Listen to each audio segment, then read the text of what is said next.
God, it's me. We're live. Hey, everyone. Thank you for coming to our live discussion for Mistborn Era 2, along with some novellas. Of course, you all know who I am, but I'm going to let you know there's some fantastic people a part of this live discussion. So um, I think we'll go clockwise and have everyone introduce themselves. Are you good, Oscar? Okay. So that's me then, right? Okay. Hi, guys. I'm Gabby. I am at the channel TheCuriousOwl. If you don't know who I am, I'm just kind of more so participant than anything.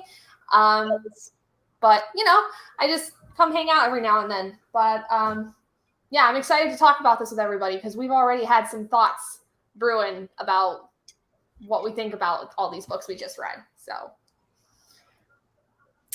I'm Bree from Sharee Reads. That's it. Find me on YouTube. I don't know what to say. That's it. Well, I'm the newbie here. I'm Adrian, otherwise known as Sistaharlem. A lot of you have probably seen me in a number of people's chats, and I'm excited to be here. I do not have a YouTube channel as of yet. Ooh, is that in the making? Yeah, is it? Is that a spoiler? I'm thinking. I'll pick up on spoilers. Okay. Oh, I will definitely subscribe. Please let us know. same. We'll let you know. I would love to support. How would you all like to go around? Because I mean, we've read all of Mistborn Era 2 plus novellas. Overall, how did you feel about Mistborn Era 2? Because I feel like everybody has mixed feelings about it. Some people felt like this was just the worst thing ever by Brandon Sanderson. An entire rating for the entire series. I give it a 3-star. Yeah, I think that's the same with me. I give it a 3-star. It still had the fighting scenes that I liked. It was Mistborn Era 1 modernized, right? They're using bullets, they're using guns. We find out about Twinborn. And there's romance in it that was a lot better than Mistborn Era 1. But I'd give it 3 stars. It still does not it's still not as better as Mistborn Era 1. But 3 stars, it's okay. I mean, most of the time, like after book 2, it just wasn't worth my time, honestly. Like I wanted to DNF so many times, but no. Right. I would definitely give it a 3-star for the entire series for this one. Because I love law. I was like, oh, okay, I'm gonna jump into this, and we have new characters. There's this sort of relationship. I don't even know if we want to call it a relationship. I guess some type of feeling that the main characters had. You had Marcy, you had Wax, and it was good. But then as I got to the second book, I was intrigued, just because of having more information about Lessie and Harmony and all that. So I love that one, but then Bands of Morning came around and I was dreading it. I was about to DNF it, but I just kept on pushing. But yeah, a 3-star for me as well. Yeah, I agree. 3-star. I did the blended read, so I think the audiobook helped me. But compared to Mistborn Era 1, there's no comparison. That will beat it every time for me. And thank goodness for, and I know we'll talk about it later, Secret History. That helps my reading experience greatly. But I agree that Era 1, 2 would definitely be as a whole 3-star. Yeah. I think same for me too. My biggest gripes, truthfully, were the fact that book 1, I was so bored. I couldn't get into the mystery. I didn't know what was really going on. I couldn't tell you much of what happened in book 2 or book 3 either. But all I do know is book 2, I was more invested in the mystery that was going on in that one. But I did have a lot of things that I appreciated over the course of the books.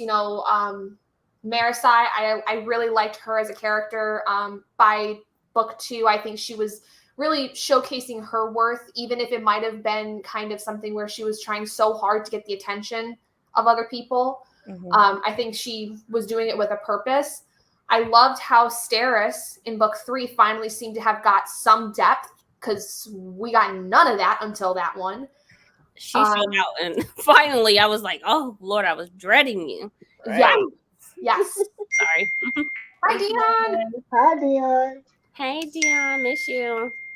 But yeah, I think pretty synonymous with everybody else as a whole, 3 stars. The thing, like, when I'm thinking of the Alloy of Law, Shadow of Self, and Bands of Mourning, I can only think of a little bit of like specific things in each book where, like, me and Bree, like, at first, like, when there was this voice talking to Wax, I'm like, who is this person? And then I was assuming it was Sazed. And then it come to find out, we realize, yeah, I am, but I'm known as Harmony. And I'm like, what? Right. Yeah. And that was what was interesting to me, because then I would have liked to have seen, okay, so if we, especially with Mistborn Secret History, figure out what happened to Kelsier, what did happen to Sazed?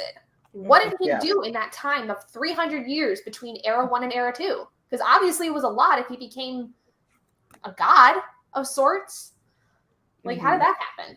Sazed died and became Harmony. He evolved and became the light in the dark. Yeah. And I think that's what I appreciate as far as him changing his name and known as Harmony as opposed to Sazed, because Sazed was based off of religion. Like he counseled, he taught, he did research. I mean, like, he was really a teacher. And he is not that anymore, as far as, you know, taking 2 shards and putting them together and becoming that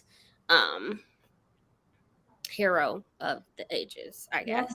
But yeah, Sazed is long gone. I kind of miss him. Me too. He was like the best character out of Mistborn Era 1, but he definitely evolved. For sure. I was about to say, to me, he had the most growth. Mm-hmm. He had the most growth, and he was very interesting. So I definitely would like to know what happened in between that. Interesting as it was to find out what happened with Kelsier, because of how I felt that Sazed just, I was like, wow, he is not the same person that he was in the beginning, and then he becomes this, you know, badass person. Right. And you know, really growth of the character. I was like, yes, I like him. Right. Now, I do like in the Alloy of Law, it talks about how, like, where was I? Between Miles and stuff, when it came to Miles and Wax. I thought that was sort of interesting, especially how Miles' way of thinking of how the world is, of how it's mostly for people to get richer. Which just sort of reminded me of Kelsier, because Kelsier was like that. He did not like how the system was. And they bring up the roughs and all that and how their living is. So that part was interesting. And I think that's what kept me intrigued. And then also, with, like I said, with Marcy and Wax, I was intrigued until the ending of Alloy of Law. And then I'm like, okay, I don't think I like you that well, Wax, because I feel like you were leading her on in a sense. And then you tear her down. And I think that's what kept me wanting, like, reading it more, because I'm thinking, like, okay, he might go against the grain and still might marry someone else, even though she's considered illegitimate. But yeah, that definitely took a turn. It definitely took a turn for me. Wax, the whole series, is like watching the grass grow, watching paint dry. He was, unless he was with Wayne, he was dry. And I did not find him interesting. Wayne, on the other hand, was dope. And I loved the banter. I think one thing that I know, funny, even if the hat got on my nerves, he was the hat, right? It was the hat, but it's like those little things, right? That we know we just have to have them. Like, I know I just have to have a purse, right? I could walk around with just my debit card and my ID. But, like that was his thing. That was he always has to have a hat, a lucky hat. I like that Alloy of Law, people evolved into something completely different. The Mistborn Era 2 was supposed to be a short story, and that built up into a quartet. Is it quartet with 4 books? But I like that Mistborns are no longer relevant. Like they're no longer there so far. Look, he could do something in book 4 and just throw us for a loop. Right. But, now we have these twinborns, and that was extremely interesting. And Wayne and his humor and his banter, I really enjoyed that. That's the only reason why I gave book 2 a 3-star. I don't like the Western feel to it, but I did appreciate that we've evolved into something different, and we're not just sticking to Mistborn and Allomancers. We're doing something different. And so Brandon Sanderson was definitely innovative when it came to this. And I look forward to like Mistborn Era 3, which is supposed to be more modern, like the 1900s. And then Mistborn Era 4, which is going to be sci-fi. Yeah. But yeah, that's the only thing I appreciate in Alloy of Law, is that I like the whole business arrangement as far as arranged marriage. I thought that was a little... She had everything written down. This is it. This is how it's going to go. Take it or leave it. You won't give me these kids. Which I give her respect for, right? Because at first she's like, no one really wants me, so let me make this contract. I'm just going to say, as a person with massive anxiety, I totally understand where she comes from, because everything's got to be laid out. Otherwise, it ain't happening. And then the way that you mention Wayne, I respect him so much. Especially he took the responsibility to take care of the daughter of the man he had killed. I think that's in Shadow of Self, right? Yeah. Yeah. And I think that's why, like, Wayne overall, he's good in my book. Because he doesn't have to do Wayne's banter.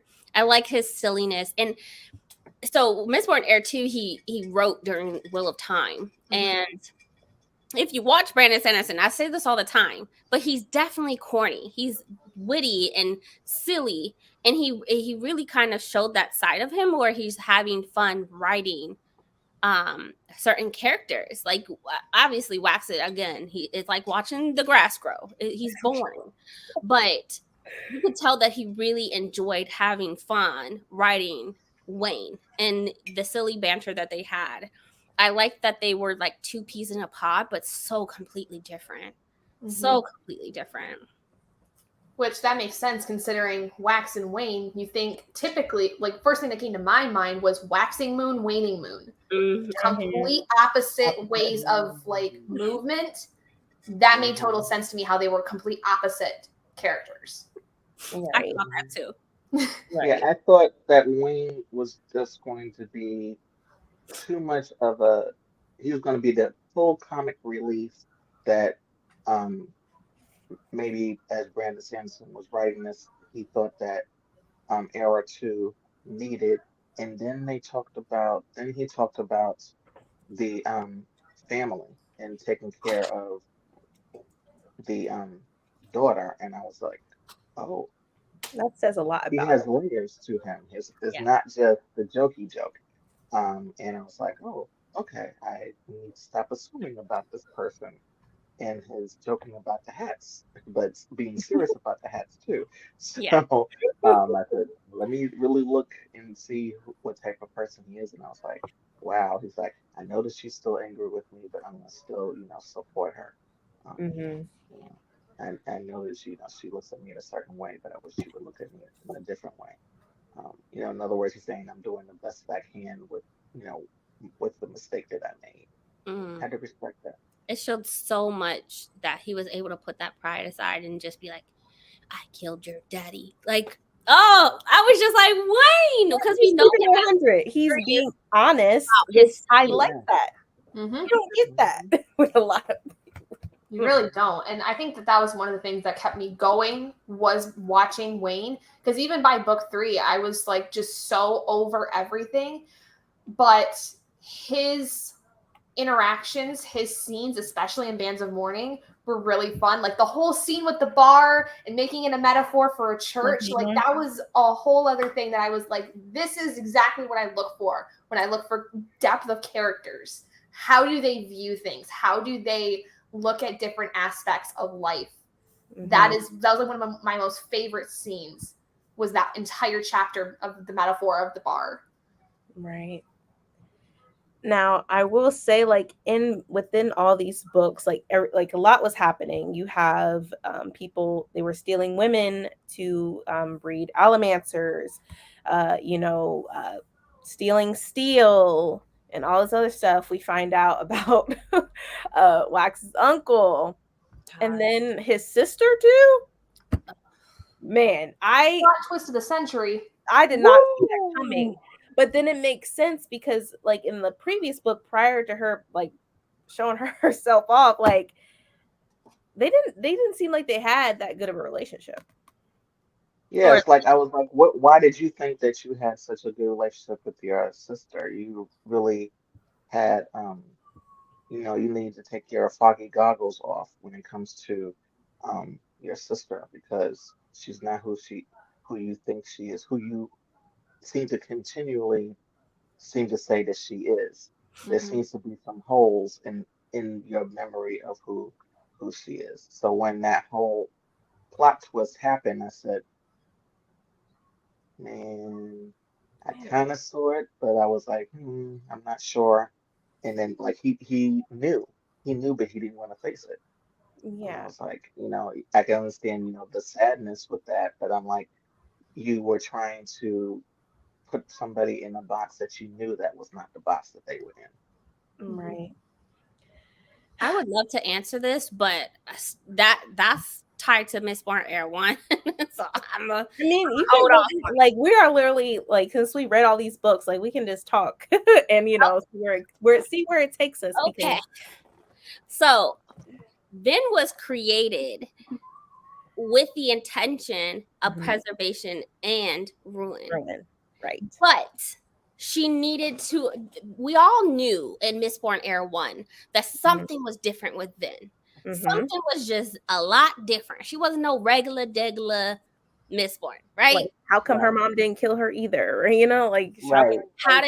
Why did she not kill her either? Well, she had to kill off the sibling. So all of, not necessarily magic, but just to make Vin a little bit more stronger. And that's when she gave her the earring. Yeah. I think they called it basically snapping her. Yeah. She was, exactly. So that is why the mother did what she did. Yeah. And it's really unfortunate, but yes. Yeah, and preservation said, like, why would you think this is considered a coincidence? And like all of this was played out how preservation wanted to. And he needed Vin for the future to be able to be that really strong Mistborn, be able to hold the power, to be able to make those, decisions to save the world. And so it just had to happen. Yeah. But then again, preservation was with Kelsier, though. He was surprised with Kelsier. He's like, why would you kill yourself knowing that you're killing yourself? We gonna talk about this. This is an interesting thing, though, because this was something I thought about. So we know that with Era 1, we learned a lot about how Brandon tends to work in religious aspects. Yes. Topics about the religious experience, learning about these things.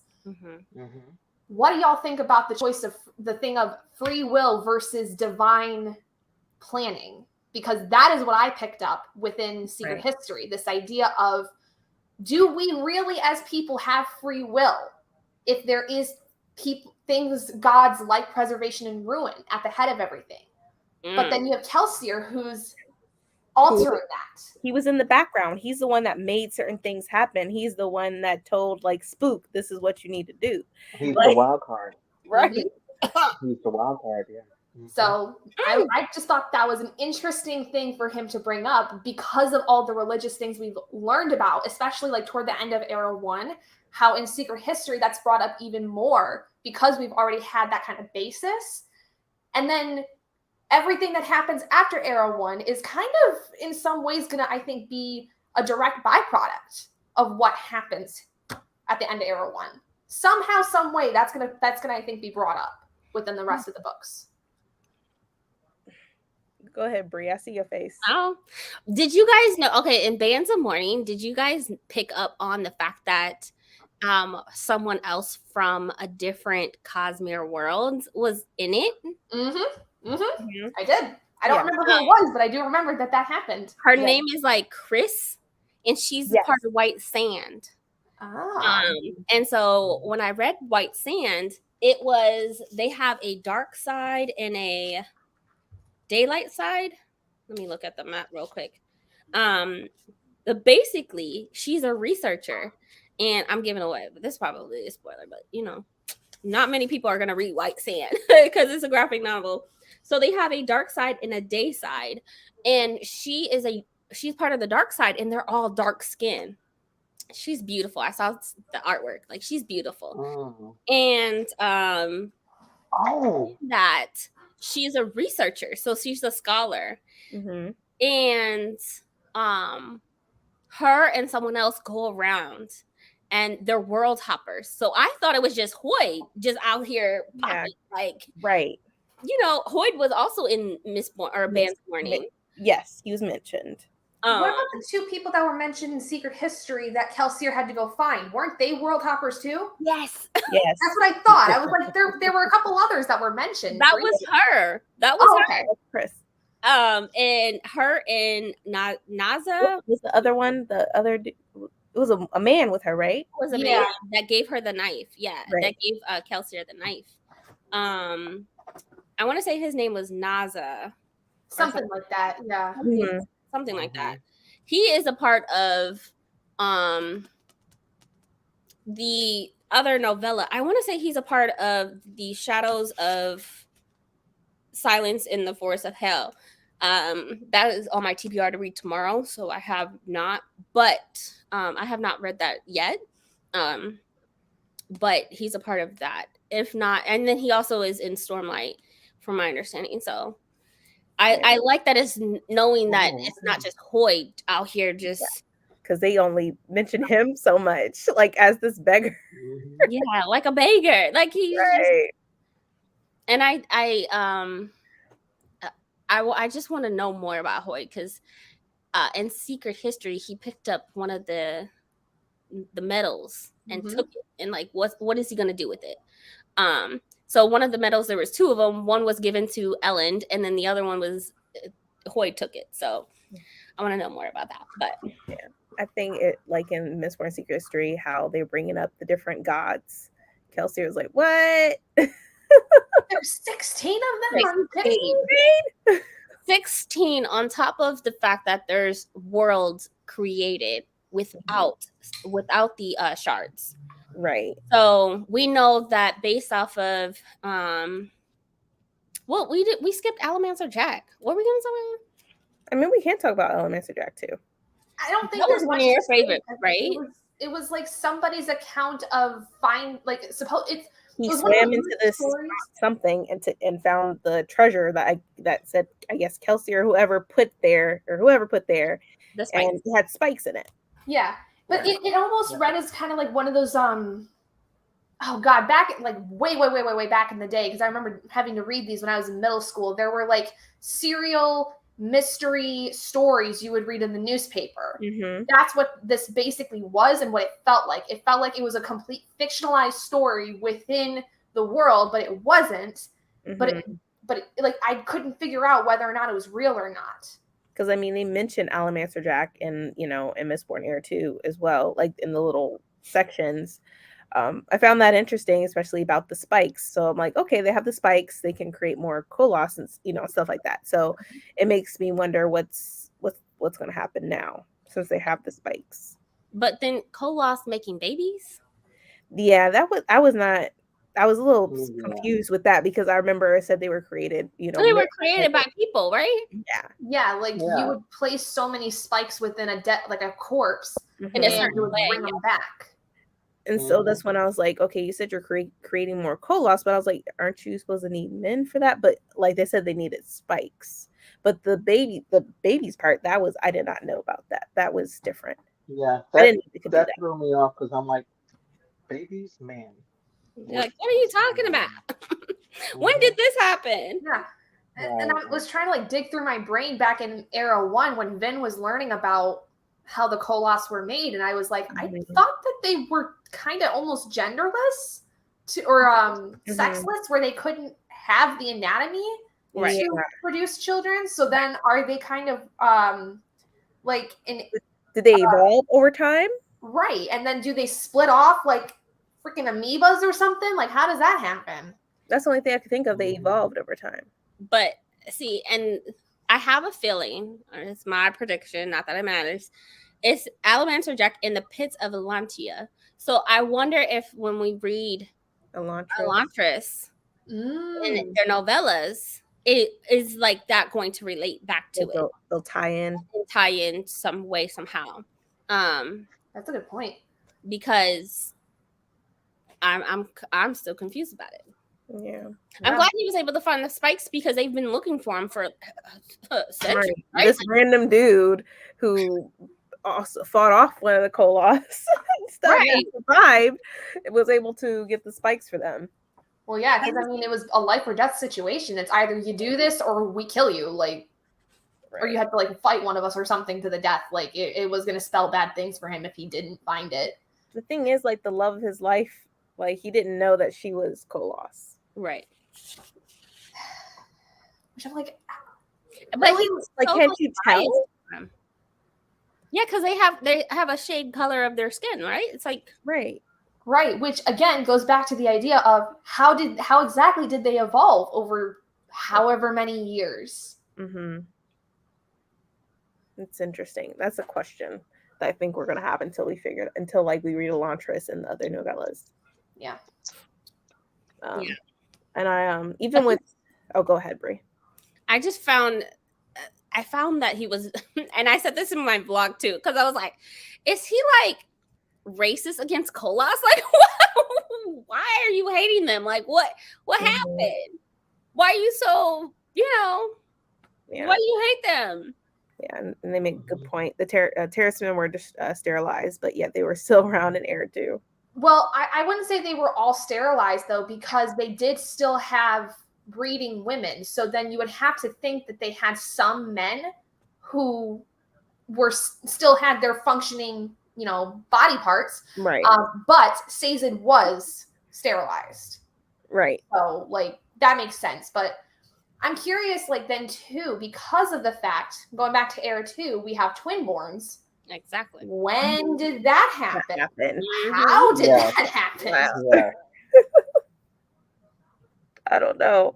It's just a lot of question marks for me, and I'm like, I don't know. I wanted some answers, just a little bit of answers, but I have a feeling with at least book 4, we'll get more of those answered, just because, especially like Bree, was saying before, we didn't really know if we were going to get more past book 3 for a long time. Right. So at least we're reading them now. And a good timing. At a good time, yeah. Good time. How did you feel about when Wax found out about Lessie, or Bleeder, who was Lessie, and Harmony knew about it? I didn't care. I was sort of blown away. I'm like, what? You were. And I was just like, okay. Because I like that. She wasn't right. I don't know. I was shocked, but I didn't care. Not enough to where, like, it really changed anything. Like, oh, you weren't who you really said you were. Okay, great. Nobody is. I thought that would probably set him back from wanting to marry Steris, but Brandon Sanderson just wrote something completely different, and he was more enthralled with Steris after her actions and stuff. I can see, like, in my head now when she was shooting that gun and she just falls backwards. That was funny. Yeah. I had a laugh with that scene. Just threw Yeah, I her was like, back. okay, that's a new development. Moving on. It wasn't to me. It wasn't a That's so bad. big enough deal for me to be like, what? Mm-hmm. I was like, okay. I'm trying to see what other, because there was a lot of things within all these books that we could talk about too, and I can't think of anything right now. It's particularly because, like I said, I was dreading Mistborn Era 2. I really was. It was so hard to get through. And then when I started making connections of like these people from other worlds, and I was like, ooh, it just gets bigger. And I'm really looking forward to Stormlight and Warbreaker. Oh God, the colors. Lord Jesus. I cannot wait. But knowing that we need to know certain things and that the world actually does connect with the Cosmere, that's the goal, is to read the Cosmere, right? Like, Right. but Wayne was just boring. I mean, literally, I was sitting there just like thinking, like, Wayne is nothing without, or I'm sorry, not Wayne. Wax is nothing without Wayne, and I was just like, thank God. Yeah. But they're the only two twinborns, and we have an idea of Wax. We don't have an idea of Wayne. Of Wayne. Right. It seems that, But it's interesting. I'm sorry. Go ahead. It's okay. All I was just going to say was, it seems that there are more people who could have been twinborns that came from the Roughs. So what exactly is the Roughs? We don't really get a whole clear picture of what that place is. I don't think why Wax went there in the first place. When So, he came from where he came from, yeah. Right. So how is it? Is this a place where a lot of twinborns seem to go and only so many come back to civilization? Or is it like there's just a community out there? Kind of like how the Terrace people were. Well, so far there's only three twinborns. There's only three. There's Wax, there's Miles, and there's Wayne. And so far there's only three, but everybody else is Alamancers. So, Interesting. Who knows? How that's created, I don't know. No clue. That's interesting. But I'm just going through like bands of mourning because I feel like, did I miss anything important? Because I was just trying to get through it. Bands of Mourning was just, I mean, other than the female character, whatever her name is, coming into being a great person, standing up for herself, extremely organized. Like, how you have time to write these books, I don't know. But I need to know how you did that, because my life is so chaotic, I can't keep up with it. And she's so organized. And finally, Wax falling in love and them just wanting to like marry each other. Other than that, other than the romance, and then Hoyt and Chris, I keep saying her name is Chris, but it might not be. Other than that, it was dry. It was dry. Sue thought that he was really evil. I was like, Mistborn Era 2, it was more evil than what you think you are. I mean, I found interesting, like, Bands of Mourning, like on page 326, how it mentions how from Mistborn Era 1, they said they saved the world, but they didn't like check the other side of the world, like how it says it's frozen and stuff like that. Like they ignored certain parts of it. Yeah, I think they even mentioned that in Secret History too, briefly. Right. Because like when Kelsier goes and travels further away, nobody knows what's going on there, and there's like other environmental things that are just different. Yeah, like people are still suffering. So I don't know. I think with I like Marcy in this because she's also looking at how the living conditions for people as well, what they're going through, and the labor that people are going through. So I don't know. I think Marcy brings something extra when it comes to Wax and Wayne. So I'm glad she's part of it. Yeah. I did like her as a character. I just don't understand why there had to be any kind of romantic feeling to Wax. If it, for one, it didn't ever get developed, and two, like you said earlier, he kind of just brushed her off and was like, right. But then that made me so confused because he kept comparing her to Leslie. That's the thing that like, okay, this Mercy, like, she reminds you of Leslie. I'm thinking like, okay, so you're going to be with her, and then it threw me a loop when he like turned her down. Yeah. I wonder though if that might have been the point, that because she was so much like Leslie, he didn't want to get his heart broken again. And like at the time, maybe he thought Steris was obviously logically, financially, status-wise the better option. Mm-hmm. But she also was so very different than Leslie. Like he didn't have as much going for that relationship. But then like we saw, especially with Bands of Mourning, when Steris actually gets a freaking personality, Finally. Yeah, she actually is a pretty decent woman and she gives a crap. We just haven't been able to see that until this point, and neither did Wax. Right. And right. I was surprised when I thought of Steris. I'm like, oh, she likes to just sit at home and just have people serve her and all this other stuff. She got money. Yeah. That's what I was assuming about Steris, but she proved me wrong in Bands of Mourning. Yeah. When she kept on asking not asking, saying, I'm going with you. And I'm like, but can you fight? What you doing? What's going on here?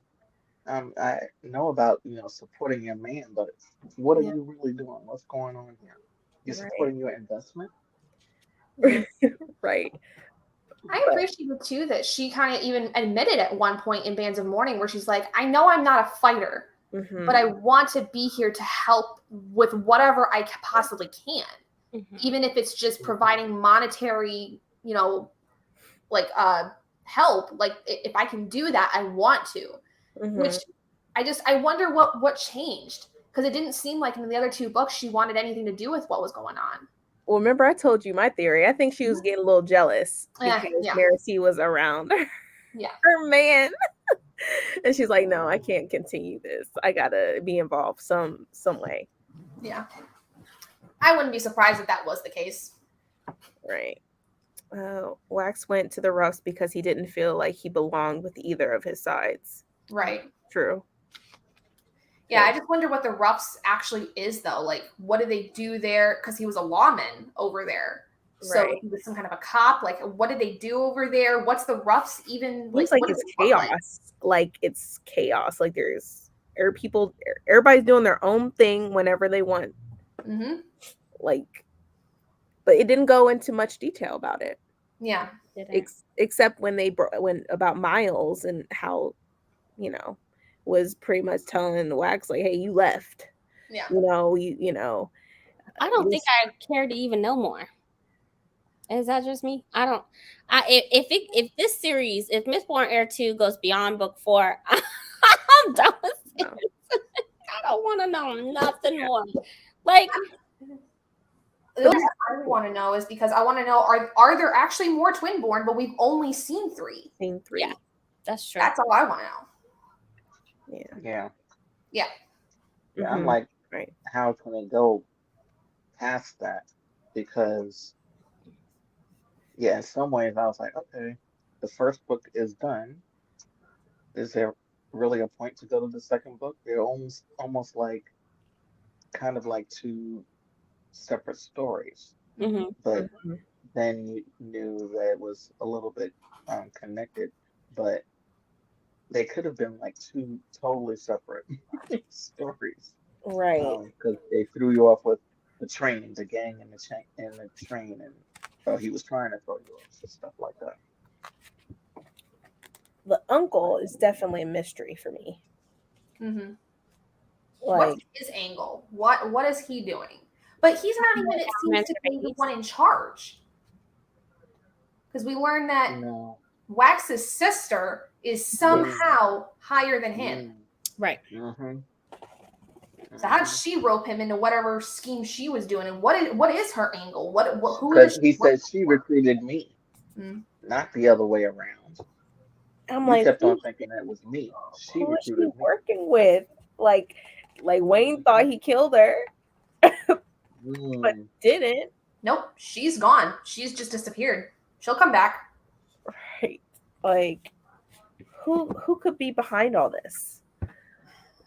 That's what I hope after Mistborn Era, after the Lost Metal, Hopefully we get another version of a novella like the Mistborn Secret History 2. Where it just lays all of these questions. It's like an info dump and it just gives us the information. Hopefully it's in book 4, but I mean, if not, like, at least give us another novella when it's finished. Yeah. Right. I'm really excited about the other worlds at this point. And these other gods, shards and stuff. Yeah, I had to go through my tabs and find it. But knowing that I like the fact that we put Mistborn Secret History last after all of this, because it gave me exactly what I needed. And I know I'm probably alone in this, but it was way better than, for me, it was as good as Hero of Ages. Knowing the connections and the info dump. I kind of like, I mean, a lot of people don't like info dumps, but like, it's a short novella, so you gotta take it, right? Like it's not a 300, 400 page book. So I like the info dump. I like that we got to see Kelsier again, knowing that he had a part behind the scenes. But knowing that there's 16 shards that first started off as a, what was it? I had it too. Lord Jesus, not me over here. It was one god that was split into 16 gods, like demigods, right? Right. Yeah. I forgot the name. I'm gonna find it eventually. But it was one god split into 16. What happened to him? I want to know. I want to know that. But split into 16 shards. And the world that we've been reading in Mistborn, forgot what it starts with an S. Anyway, Scadrial has 2 of them. It had ruin, it had preservation. So we got to learn about, not only is it opening up to the Cosmere world, because we've been stuck in Mistborn, right? We've been stuck in Scadrial for months now. It opened it up for the entire Cosmere world. Not only that, we had people from other parts of Cosmere come into the book, into Mistborn Secret History. But I want to know what happened to the original god. I mean, like, they were split into 16 pieces, but they officially passed on. Like, what happened? Like, you know, I'm curious about that. But Mistborn Secret History was just beyond amazing for me. I loved it just as much as I loved Hero of Ages. 5 stars. I could read it over and over and over and over. 4 stars for me. Yeah. 4 stars for me. You ain't got no taste. I'm just playing. 4 stars because it mentions about wax and wane, but then it doesn't. No, it does not. I could have sworn it says no. It literally said that it is a minor spoiler. Let me see if I can find it. A minor spoiler for Mistborn.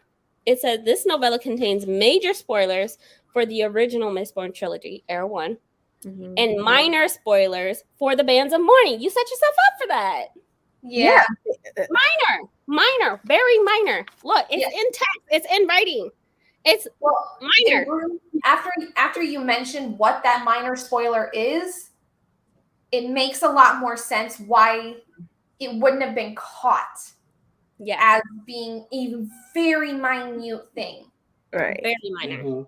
Because very minor. But if you would have put it into the schedule, if he would have done that and said, read this after Hero of Ages, people would have been really upset because they want to make those connections.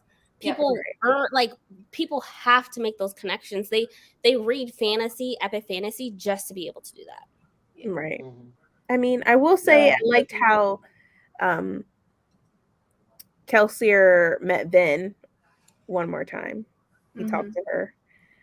He had Lord Ruler come up in there. Like, Vin and Ellen die again. Like, it was tragic. Oh my God, I bawled. Yeah, it was tragic.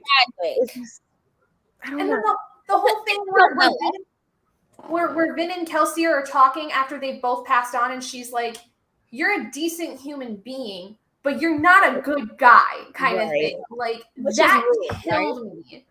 Because we all know that's how he is. He has his own agenda, which is why he didn't go to the Beyond. He stayed. Yep. And I'm kind of glad he did, though. But I mean, like, he always has his agenda. He always wants to continue fighting. And she said, you will never know love. Like, you know, you will never be able to experience that. And that is Kelsier. He's just a fighter. He's a fighter. But watching one Kelsier die again after Hero or not Hero of Ages, Final Empire, and knowing that he, for almost 2 books, was trapped in the Well of Ascension. You deserved it.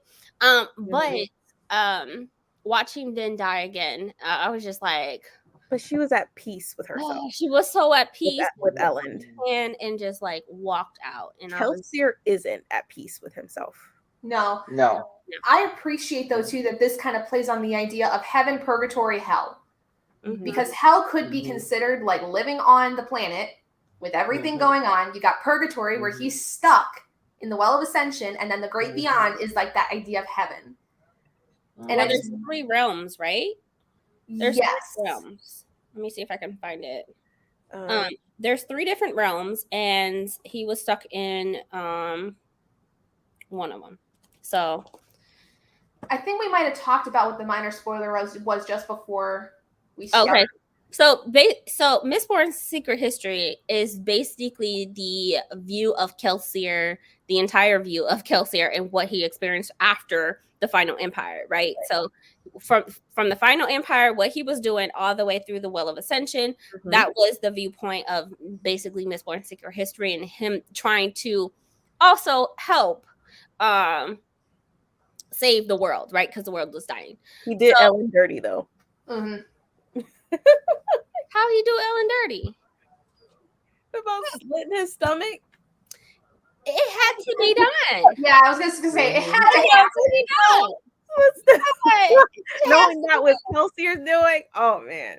Look, if I gotta push somebody out of a car to save their life, I'm just gonna do it. I'm like, I'm just gonna do it. You know, like I heartless.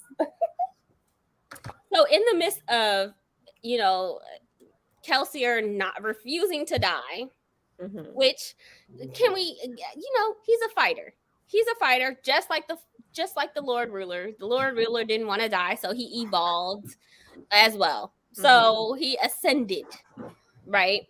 And so Kelsier went on a journey to figure out how to help preservation, and in the midst of that, he meets people from other worlds, other parts of Cosmere. So he meets Chris, he meets Naza, something like that. I want to say it's Naza, and then he also meets people from Elantria. And so once he comes back and he helps Spook try to, you know, save Spook and whatnot, there's parts of it where Marsh is involved as well. He takes on the power of preservation, gives it to Vin, and then does what she does. You know, because she a badass. But of course, then Vin dies and gives the power to Sazed, which is now Harmony. But the spoiler for it's again minor spoiler, because I don't know what happened in the past fires that people thought this was a major spoiler.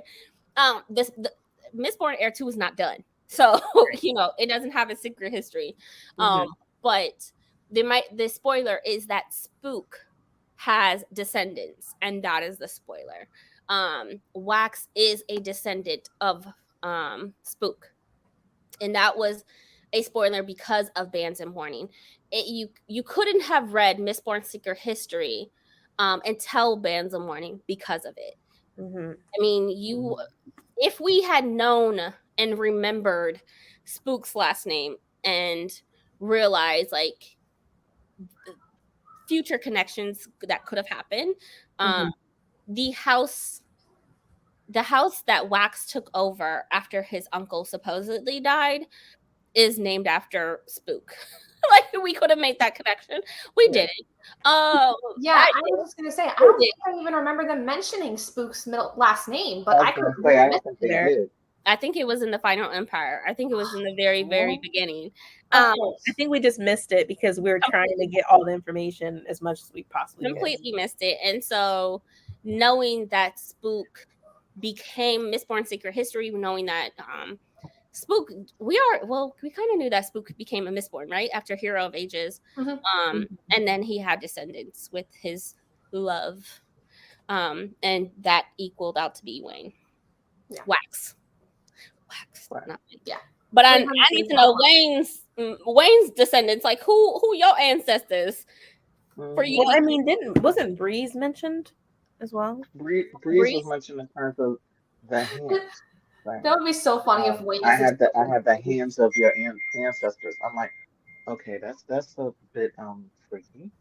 Mm-hmm. All right. Yeah, Breeze is still immortal. Like he's still alive. Like I don't know what is going on with that, but because he's just an Allomancer, right? Like he is not. Yeah, he's an Allomancer. Right. What threw me off is that when they were talking about the whole conversation about, I have his hands, it also mentioned something about now I just lost my train of thought. I hate when that happens. About I forgot. Sorry.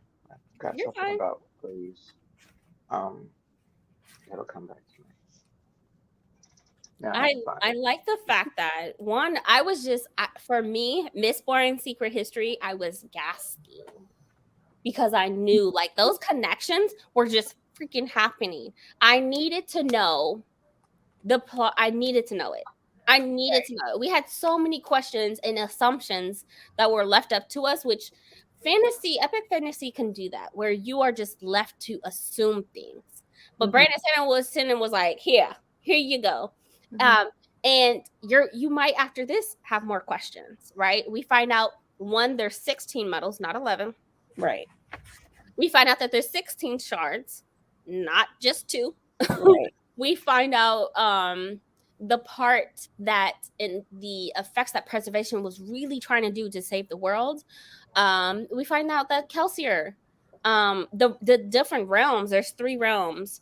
I'm still gonna find the Lord Jesus. We even find Hoyt and his smart ass mouth. Okay, Hoyt got punched in the mouth, bothering Kelsier in the Well of Ascension. Like you should have got. Didn't nobody ask you to come there and start messing with people? Like he's listed as a drifter, and so he's also listed as a drifter and not a drifter, but he's known as a beggar and this and that. Like so. Anyway. He's just all over the place, but I love the fact that we learned so much. We learned the real names of like there's a couple of names that I'm still trying to figure out, like Alanoy. I don't know who that is, and I feel like that's maybe part of Stormlight. I'm not really sure, but we do know that the people drinking and that was holding on to this globe to be able to take on a shard was part of Elantria. Wasn't Alanoy somebody that was with the scholars? They went to dig up something and then they decided to leave them behind. And up scholars? The Eyrie? Yeah. Something happened with Alanoy where like they went to go dig something up. And then they're like, see you, bye. We're not going to deal with whatever the heck that is. You're going to have to deal with it. And it was like, kind of like putting somebody up for sacrifice in a sense is what it seemed like, I thought. I don't remember if she was, if I don't even know if it was, if they were a she, but it seemed like that was part of Secret History. Or that could have been like Bands of Mourning. I don't remember. I'm not sure. I just wrote it down. Like, I need to figure out who this person is. So the point that I was trying to make before was that Vandel was saying that he takes out Breeze's hands on special occasions, and Breeze says that he could have his hands when he died. So I was like, oh, okay. Well, wait, Wax did die though. Remember, right? For a minute, Not yeah. wax. For a minute. And that's Mhm. when he talks to Harmony, my right hand is freedom. You can feel it. And it talks about that, and then it talks about Wax. It said, yes, a frantic voice, a feminine voice. Who is this voice that he's talking to, or talking to him? This is on page 398 in my book. I just have it highlighted because I was like, oh, this is interesting. He said that's when he died. Yeah, it says this hand, Harmony said, is not duty. It is but a different adventure. It sounds like a word hopper. I don't know. Because people can cross between worlds, right? Like Hoy can cross between realms and worlds. So it could be Chris. It does say soaring, released from all bonds, riding upon lines of blue light. So I don't know. Maybe somebody freedom. Yeah, I was going to say color. That's got to be involved with Warbreaker. Maybe. Because we don't have really any color. That was another thing. Did we ever hear anything about the fact that there might have been color again in this world? Since in the Final Empire, we learned that the Lord Ruler made everything like grayscale, basically. Right. Did that ever come up? Because I don't think it did. So Harmony mentioned that he made things easier, that people didn't have to work for things. They didn't have to work for the grass to grow. They didn't have to work for produce and food and stuff like that. So I want to assume that the color did come back, but there's definitely not ash. There's definitely not. I want to assume that there is. I mean, like Wayne wearing his hat to protect him from the sun. Like, maybe. I don't know, because I think there was still sources of light in the Final Empire. It just was all dampened by gray because of all the ash and stuff. Yeah, the ash. There's no ash anymore. Right. So I don't know, because I think they even talked about how when in the spots where there wasn't ash, there still wasn't color in Era 1. So if you take away the ash, there's still going to probably be parts that don't have color, but did any come back at all? Because I don't know if it did. I don't know. That is a good question. I want to assume that there is. Like, Harmony was very clear. I'm on making sure that the life was easier as far as like them not struggling for certain things. They didn't have to worry about things anymore. But but does color change that at all? Does color make things easier for people? I don't know. It's easier for food. Maybe. I don't know. That's a good point. I don't know. There's the realms. I finally found him. No, that's not it. Cognitive world, and what's the other Brandy? realm? That what you were talking about before. That same page says Marasai. Yeah, I just Marasai is the female voice. Oh, okay.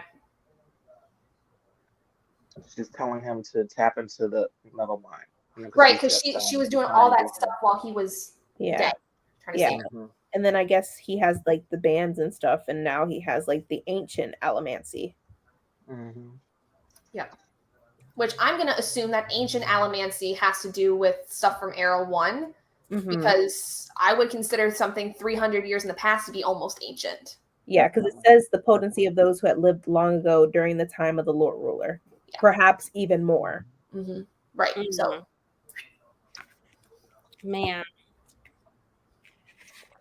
But I think this was an amazing segue into like the other worlds and learning. I mean, obviously, Mistborn Era 2 is not finished. So there's so much more to learn and continue learning. But I do know that, one, we got introduced into more of the Cosmere, which is amazing. Two, the realms I found so intriguing. There's a physical realm, a spiritual realm, and the cognitive realm, knowing that there's a difference. And I know that the cognitive realm is brought up again in Stormlight. So that I'm so intrigued by, because like how? And supposedly there's a world inside the cognitive world, inside the cognitive realm, which is why it doesn't have a shard. Right. Brandon Sanderson just loops I love that we're doing this entire year-long read-along because the world is so massive and it all loops into each other some way, somehow. And unfortunately, we're not going to be done with Mistborn anytime soon because there's 3 and 4 coming. But I'm so intrigued. Like, I was so in love with the novellas more than the actual Mistborn Era 2. Like, so good. And I did read White Sand. That's the only reason why I know about Chris and being a scholar. And so she writes all of the, in the back of the books where we have the Arcanium, Arcanium. Ooh, I need to stop drinking. Arcanium. She writes all of those where we get the descriptions about the metals and stuff like that. Chris is writing those in every single book. So she's been behind the scenes. She is older than Kelsier. Which my next question is, who is Kelsier? Because like at the end of Mistborn Secret History, he said he has some strings that he needed to tie into. So is he going to be someone else? Well, and that might go into what exactly we see of him in Era 2. I think he changes his name. Yeah, I'm going to assume, like right? Yeah, he would have to. And he is exploring other worlds, and I think he becomes like a Hoid, or prediction. He is the one building the cognitive world that is not based off of shards, but part of Cosmere. He just has a different name. Maybe so. I think so, because Hoid doesn't just have one name. No, and he's in almost every book. Yeah. True. He doesn't have just one name. And I think Kelsier just not gonna die. He just not. But he's stuck in the cognitive world. And I think he chooses to stay. He chooses to stay. Yeah, he does choose to stay. Which I feel like is he leading himself into doom? Like for eternity? Yeah, more than likely. Like he has ruin. Right, true. He's part of ruin. He is being around is not a good sign. If he is part of ruin, like wherever he goes, I don't know if it's going to be anything good coming out of it. There's definitely going to be some action scene, something, because he always trying to fight. Even when he got preservation's godlike abilities, he just continued trying to fight, and he was like, "It's not working. It's not working." Well, your preservation, you can't fight, you can't kill, you can't hurt. You can't hurt. Like, you're supposed to preserve. That's who he is. He's ruined, and Ruin kept saying, "You're more like me. You're mine. You're mine. You're mine." And he's like really trying to fight this man. You gotta leave him alone. Which again, I mean, again though, it brings me to the point of what are we going to see when it comes to book 4 of Era 2? How is he, now that we know that he has a hand in what has been going on in Era 2, how does that come around? And then, so how does Era 2 end? And do we get to see him in the other 2 eras that are coming out? Because does his story end there? Or do we get to see him? Who is in charge as far as like Wax's sister? Like, who is this head of this? Who is this person? Right. Are they being controlled? Right. I want to say hopefully that's in book 4, but I don't think that Kelsier is going to die. I don't think that he doesn't. Whoever he is in book 4 and the connections that are made. I think my prediction is book 4 is going to be an info dump, just like it's going to be everything we needed wrapped up in a bow and given to us in a book, with the hopes of a secret history too, just to kind of wrap things up. But Mistborn Era 2 hopefully is done after this, like after book 4. But there's it's not finished, and it kind of sucks even having a discussion about it because we know there's so many it's left open-ended. But I want to know more about Wayne because that's the only character that intrigued me. That's the only one. I want to know more about Wayne. I want to know more about the person that's in charge and how Harmony is working with the Twinborns or whoever he's working with to be able to fend off whoever's in charge, right? Like, hopefully it's info dumping and we could just be done with it, honestly. But I just Mistborn Era 2, if it adds on 2 more books, I'm a scream, because it was meant to be a trilogy within a trilogy. Mm-hmm. Right. Mistborn was supposed to have 3 trilogies, and Mistborn Era 2 was supposed to be a short story. Mm-hmm. And it built over time. That's the only reason why now there's like 4 Mistborns, or potentially 4 Mistborns. But like, I want to be done with Wax and Wayne. But I like his banter. Right. I was going to say too, with your idea about Harmony and what do we see of him, what are the chances that if there is going to be another Secret History, what are the chances that we're going to see Harmony's perspective of everything going on, just like we did with Kelsier? That would be nice. That would be so nice, because it was definitely heavy in preservation, and in Secret History it was definitely heavy in preservation and ruin. Mm-hmm. And so we got to see Kelsier, but it was based off of gods, right? The shards and whatnot, and it opened the world up. And so hopefully we see in Secret History 2, we see Harmony evolving over those 300 years and what's happening. That's gonna be. That would be what I would want. See that. That's gonna be doing like my fingers. But I just loved. I loved Secret History. Me too. I liked it a lot. It was good. I'm glad that I read it though. It definitely now it makes sense on certain things. Yeah, it was a needed novella. Mm-hmm. Yeah, because it left you, like with Mistborn Era 1, it left you with questions. You had no answers until you got to this point. Right. But I can't. I kind of want to know, why were all those folks there? Like, why would y'all on this world? What y'all doing?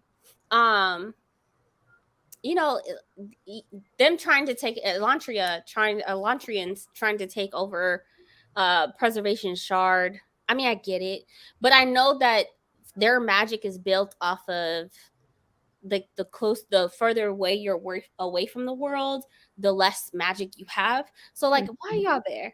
And they have to drink this liquid to, keep their magic or something like that. I was just like, I'm trying to think of like the parallel. Like, there's another set of characters from a whole other series by a different author that I'm trying to wrap my head around, but they're supposed to be observers. They're not supposed to intervene. And I can't think of the series or who it was by, but there's other series that have had characters where they're only meant to be observers. They're not supposed to intervene. So I wonder if that is what their intent was, but they accidentally get themselves more involved than they're supposed to by having helped Kelsier with what he did. And that's going to spell some bigger issues that maybe then we would have more of a crossover with other worlds. Yeah, which is another thing why Kelsier, he needs to be gone. Like, because if that wouldn't have happened if Kelsier just, then how is he going to build the world of the dead and the cognitive, not the cognitive, whatever that realm is. I never even watched Star Trek, but if that's a trope within it, I'm all for it. Star Trek does have that.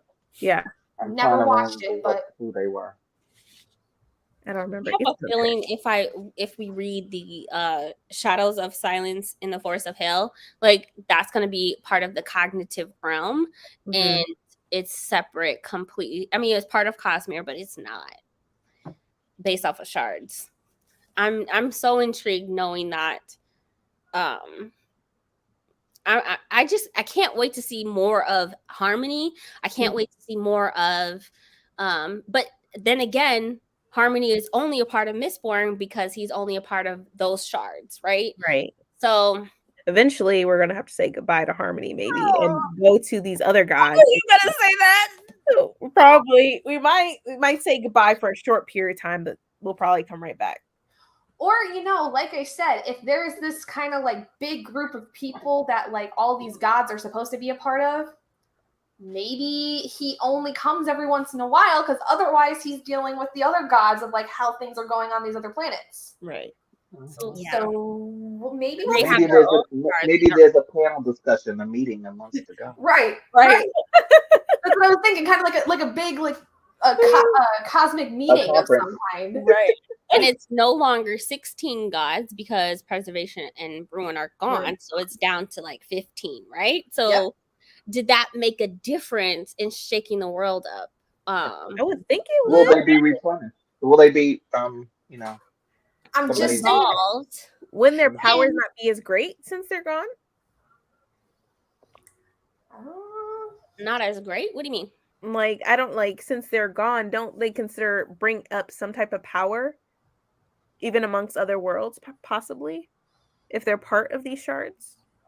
Well, from my understanding, like the world of the worlds that don't have shards, right? They don't have people directing them because there's no god. They're not being directed, so they're just like building their own political system rather than having a spirit tell them right, wrong, black, white type of thing. So, and from my understanding, those are only tied to the like novellas, because I want to say no, even Warbreaker has a shard, from my understanding. So, you want to know what I just thought of too, in terms of like all the different shards and the gods and stuff? What if it's kind of set up like the Conjure is, in a sense? Because if we think about it, right? Ruin and preservation are pretty much extinct.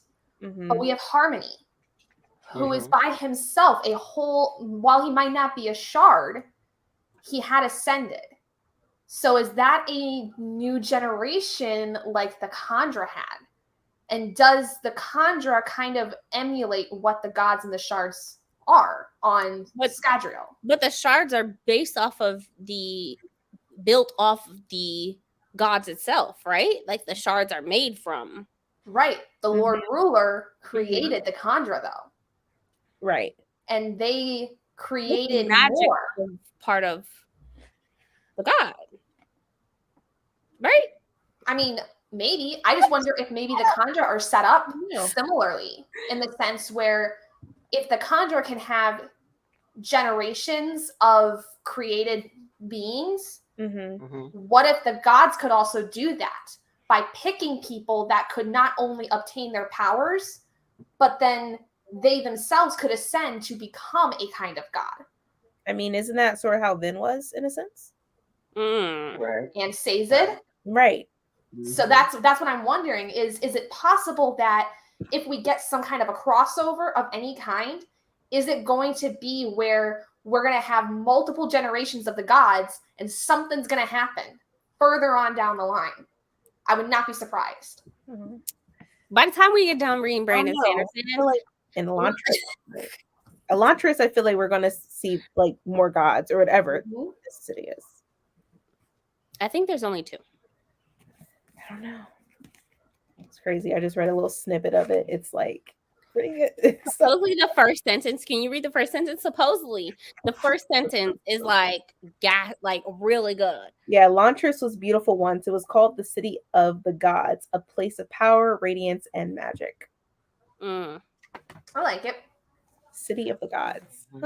Well, if we're going into the talking about Elantris, I'm excited to see this plot because of the fact that we get a character who's supposed to go marry somebody, and then that person dies. So what the hell are you supposed to do? Wait, what?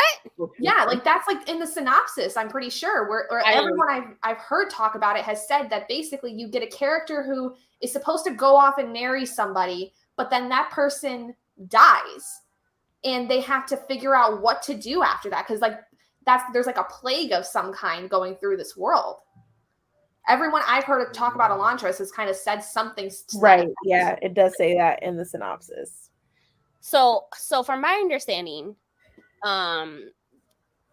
it used to be prior to when incident happened, they used to have like these grayscale skin that was like bright and beautiful, right?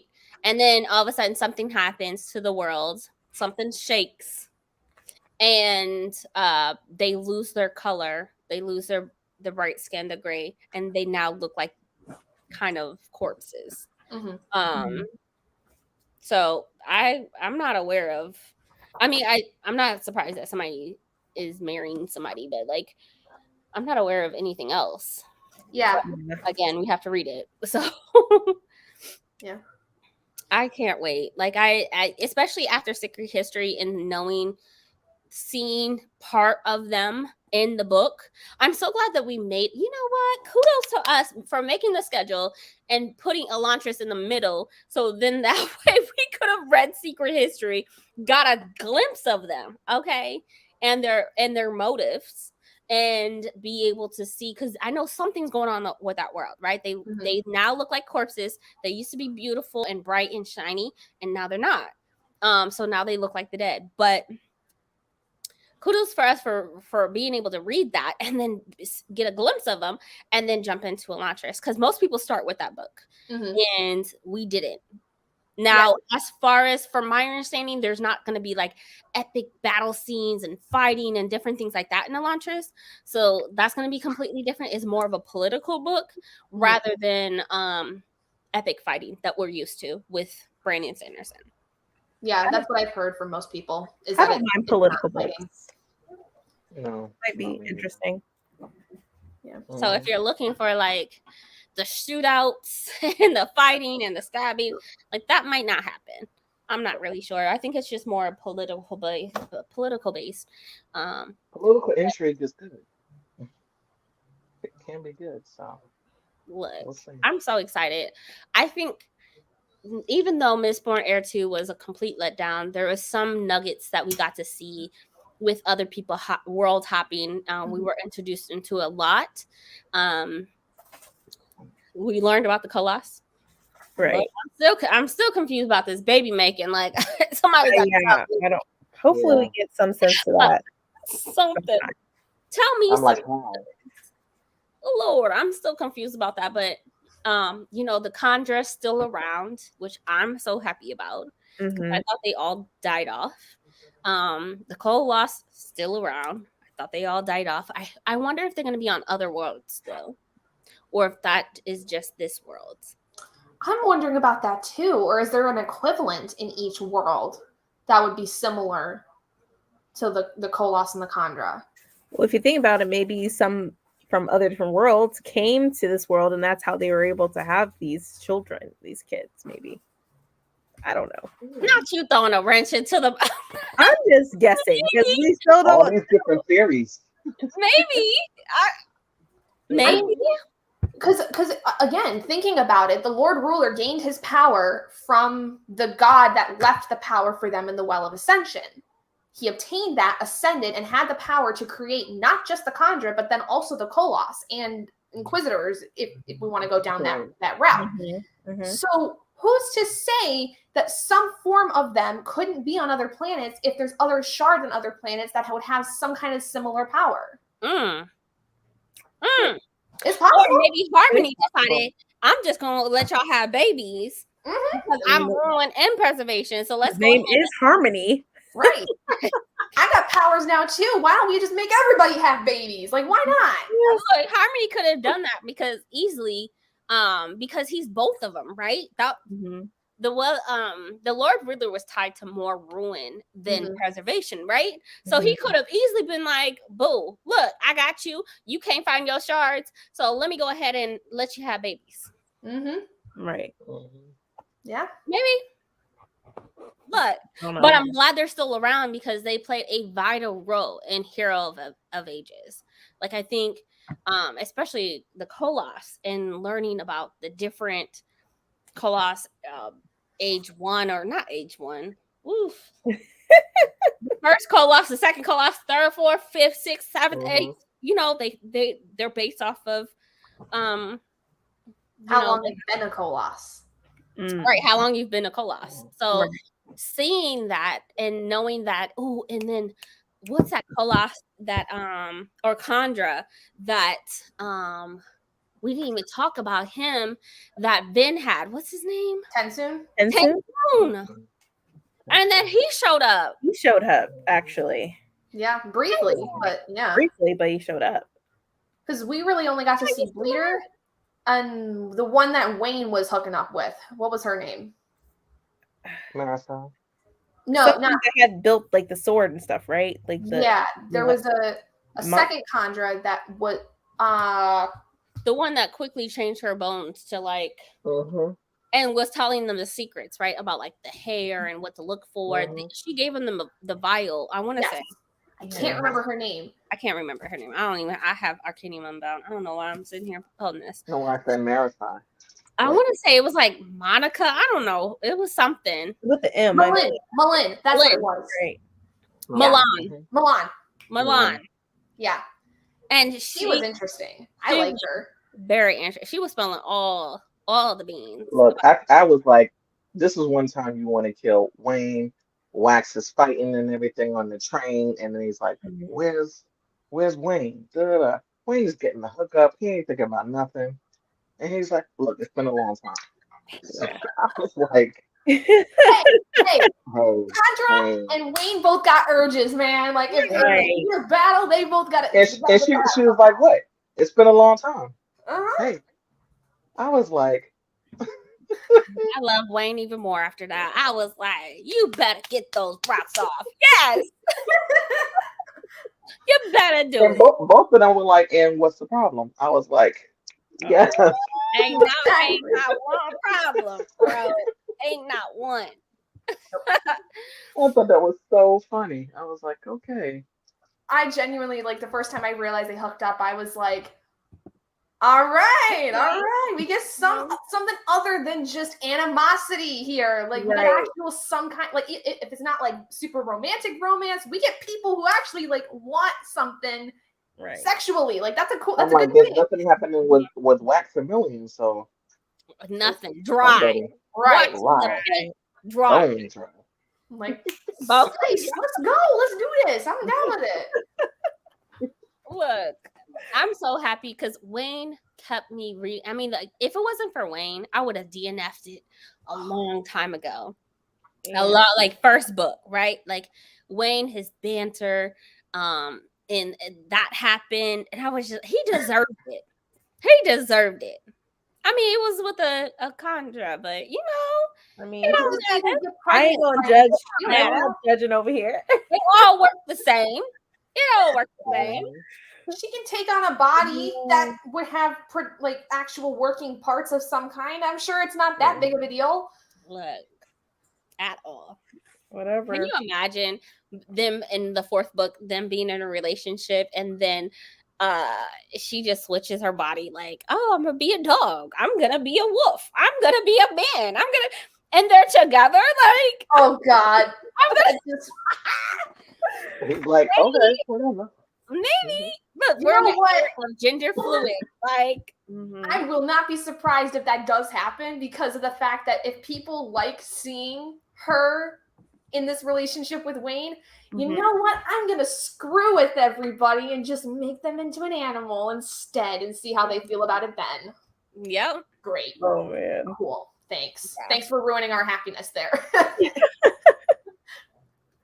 But I did appreciate that we had characters from the first book come into, like Tansoon, into the book, because I didn't realize how much I had a connection with the first heir until these people started showing up, and I was like, well, Tansoon came briefly just to tell Wax like about Lessie and why Harmony did all that.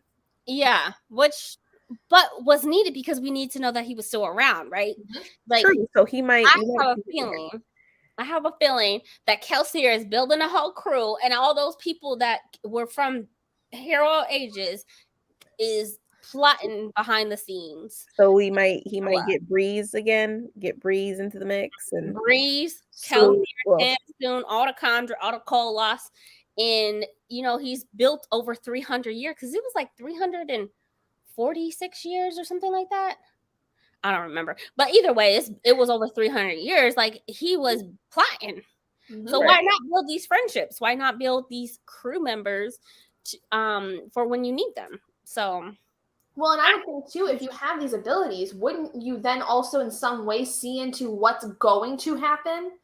Because preservation and ruin would kind of have some ability of understanding what's supposed to happen. So if Kelsier has any of those abilities, have an influence on things. Right. But so, he gave that power. With all the different scenarios that he was able to see that he couldn't change what's going to happen. he was able to give that up because in Mistborn Secret History, the only way that he was able to see like the future and these possibilities because he was grasping on ruin, grasping on, like in the Well of Ascension, he was getting these glimpses because of ruin. And then he would, preservation would grab him and then he would see these glimpses. So he doesn't have that power anymore though. Unless Harmony has that, and he's been feeding on Harmony in a sense. But that Harmony would have to have a physical body. Are you saying Harmony got a physical body? He might. Somewhere. I don't know. I mean, sitting somewhere. Why not? Because it seemed like he's just talking into the ether, right? Like he's speaking into their heads rather than a physical body. Ooh, what if a part of that was going crazy. manifesting a crew that kills has a crew? They're gods, right? So I mean, they can do whatever they want. They can have a body if they want. Yeah, Harmony could do that because preservation had one. So right, it's entirely possible. The amount of possibilities that there would be in this world are endless because of the fact that we already know that the gods have so much power, and Kelsier, even if he doesn't exactly have the power himself, can somehow obtain that power from the gods because of his actual position in the universe. Just a simple touch. But from my understanding, based off of Mistborn Secret History, right?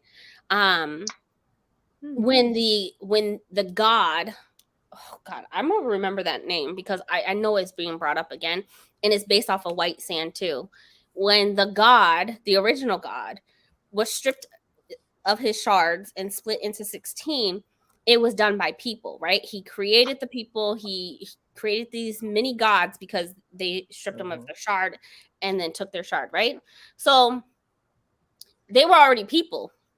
So maybe, I mean, yes, says it was an actual physical person, but where's his body then at that point? We don't see him ever. We sitting in the building with Kelsier somewhere. Which is why I'm definitely looking forward to reading Warbreaker and all the other worlds, like especially the Stormlight Archives. That Stormlight Archive is going to be. I know those books are monsters. So as far as human, does anybody remember if he died or the Koloss human died in Hero of Ages? Because I could have swore he might have, but it could have been lost in the amount of death that there was in Hero of Ages, honestly. You know what? If human died, I would have. I don't think he did die. There was a lot of death in Well of Ascension and Hero of Ages, so I don't remember if his death was a part of it. I don't recall that. Yeah, I don't recall it at all. But the preservation had that backup plan of.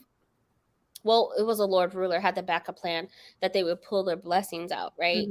I don't know if human did that. See, and that's what I'm saying is I don't remember if he did that or not, because I know what you're talking about, and that's what I think about when with his death. I don't remember if he did that or not, so I don't even know if he's still around at this point. I don't know. God, you know what? We're gonna have to wait 3 years for another Mistborn Secret History, or not a Mistborn Secret History, another Mistborn Era, unless it's part of the secret books that he did for next year. I don't know, but I doubt it. I doubt it. I know that the next Mistborn after book 4 of Era 2, he's jumping into Mistborn Era 3, and then I don't know if that's when the original characters from Mistborn Secret History or Mistborn Era 1 and 2 show up again. But I don't know. Human was dope. He was dope. He was. I liked him. I really enjoyed him. He's still alive. He's still alive. Okay. They go into the underground tunnels or whatever. Oh, right. I do remember that now. He's still alive. He a low-key crew member. He probably could be. If we're going on that theory, he very well could be if Kelsier paid enough attention and saw that they were a part of everything. He has to be still alive. Yeah. Because if there's so many others that are in Secret History, you would have to think that human might be. He was awesome. Tansoon, human. They were just dope to It me. makes me want to know what their lives were prior to being a Koloss. Oh, Who were they? Yeah. Because they're very, like, from what you can understand at least, is that the Koloss, like, they have the same bodies of the people that died, but they're not the same people. They're completely different. Right. I feel like that'd be asking for heartbreak. Right. Involving over these years and centuries. Like, oh, when they show up again, which I have a feeling they will, when they show up again, it's just gonna be, oh, it's gonna be dope. It's gonna be dope. It's just when will we see? Right. It's gonna be like a Marvel Endgame kind of scenario where at the very end everybody's gonna come through the portal. Right. That'll be awesome. God. Yeah. So do you need this new crew that we're thinking that Kelsey is putting together in order to fight? Kelsey always putting up. He got a crew all across the Cosmere. He probably does. Yeah. It's very he was talking about those strings, right? Like he had a string tied to A, B, one C, or god. D. He probably does, and I have a feeling he built an entire world, because there are worlds that do not have shards, and I want to say that it's tied to the realms, because like how else are you gonna have a world without shards? But then again, you mentioned this god that they took the shards from. What god did they? Or remember they took the 16 shards away from this? Yeah, the original god. Mm-hmm. And so is that original god gone? I would think so, because it's not going to be something like, where I'm gonna say it because it's the easiest example for most people to think of. It's not like the Horcruxes where like it's just pieces of them and the person's still alive. It seems to be where those are actual like living pieces of this person. Right. And so having it separated is basically not killing them, but it's killing at least the body, and they no longer exist except in these separate shards. That's what it seemed like to me. What if these shards came together? When they created somebody like Harmony, right? Because those two shards came together. Right? They came together in an already established body. What was that, Adrian? It would be stronger than Harmony if you put all of them together. Yeah, probably. Yeah, it would be that original god, right? Yeah. I'm trying to find it, but I love that's why I loved it so much, the Secret History, because it gave us the idea to be able to ask those questions, because we're beyond Mistborn, right? Like it's the world at that point, not just Mistborn. So I love that. So many questions, but we got the rest of the year to figure it out. It's just, when are we going to meet everyone again? Because Elantris obviously is going way back into when the gods lived in this one city. Warbreaker obviously is another world, I'm assuming. What's the spiritual realm? Because we haven't been introduced to that. Isn't that kind of the beyond? Is that what it was called? Like the idea of the beyond? It could be. Maybe. We see it in Stormlight, though. I do know that. So we'll see that in Stormlight. And the cognitive realm is where Kelsier was. And then the physical realm where everybody else is. Physically even. Well, Stormlight, we're going to get a lot of information, obviously. Oh, God, yeah. Obviously. I'm definitely going to do better with taking notes and writing down people. I feel like I'm going to be tabbing up those books like crazy. I'm not even going to try, because if I do, I'm going to go insane. Yeah. That's why we have each other. We can remind I'm still trying to figure out my tabbing system. It's just so different from book to book. Yeah. I'm so glad it wrapped it up so beautifully. We didn't end the series on such a horrible note of like, I hated this. This entire month of June was just trash with Mistborn Era 2. The content wasn't great, but the questions it brings up are. 1000%. This comment, though, was something I was just thinking about. What is going to happen if these shards do come together? What's going to happen to Sazed? Because if they are morphed into his physical body, does he then just cease to exist because he's not really alive anymore? Or is he still technically alive to where he would then continue to exist, but kind of, instead of being ageless, he would kind of move forward in age? I think because there's not anybody that was close to preservation. Mm-hmm. Sazed was both, and which is why he was able to take it on. Mm-hmm. He was all religion based, Right. the good, the bad, whatever. If anything was to happen because of his breakdowns, being the light and the dark, I would think that he would stick with preservation's shard and maybe give Kelsier a shard of ruin. Or someone who or someone who was close to ruin, but who would know who ruin is. Right. Kelsier. Well, and again, or maybe Breeze, or I don't know. Kelsier has an agenda of his own besides just having a gang of people. Kelsier always trying to fight. He always has an agenda. It's like, what is the agenda though? Are you trying to be divine in a sense? I don't think he's trying to be divine, but I think it's got to be something where, again, we're looking at either divine planning or free will. Who is to say that what Kelsier is doing is completely of his own free will? What if what he is doing has been planned out to some extent by some other entity, and he's not aware of the fact that, he has control? Because I think that was the biggest point with Secret History, was looking at that. Ruin? It was ruin, right? Like he was influenced all his life by ruin. Mm-hmm. But I mean, like, that's why I said if anything, he would take on Ruin's shard. But I don't think Ruin or Kelsier for me. I loved him the first book, right? Like I thought he was the best ever, just trying to take down the bad guy, right? Mm-hmm.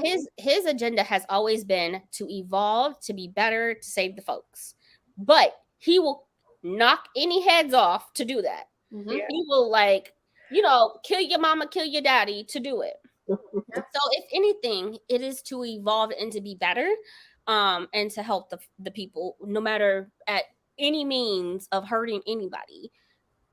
So if anything, his agenda would just be to get rid of the bad folks, to help the good folks. Mm-hmm. I mean, by knocking them out. Well, yeah, he was even shocked that the people chose Elend to be their king, the nobleman. Right. Yeah. Because he was really trying to get rid of the nobles, right? Like he wanted the Scots to kind of take over and to be like, how did this happen? Yeah, like why would they want him as their king? But then he also saw that Ellen was trying to fight to keep the Ska, equal, which I would appreciate if I was Kelsier. Like, yeah, they might have put a nobleman up, but it's a nobleman who actually wants to do good. Like, it's not somebody who just wants to enslave the Ska, just like the Lord Ruler did. He's actively trying to keep them from being enslaved anymore. Yeah, he just needed some help from Tinwool. Oh God, yeah. Which, is she really, really, really, really gone? Maybe not. We don't know. She is Ferchemy. What is it called? Ferrochemist. Ferrochemist. She is that as well. Yeah. I don't know. I'm gonna be curious to see again if we do see some kind of gods coming back together. I want to know what's going to happen with Sazed, just because of the fact he is that combination of two. So if both of them leave him because they're going back to the original god, what happens to him? Well, doesn't he just go beyond? Right. Or does he actually have a physical body again in the physical world? Why can't he just be preservation? Why can't he just take on one? Because the thought that I have is that if the god ends up basically taking all of the shards back to reform itself in a sense, instead of it having been split apart, like if somehow all the shards go back, Sazed would no longer have ruin or preservation. He would just be gone then. Yeah, all the gods would. The entire maybe not. Maybe not. I'm going to throw a monkey wrench in it and say maybe the god takes it, but knows that Harmony says it, is his own entity, and then says you must join me also.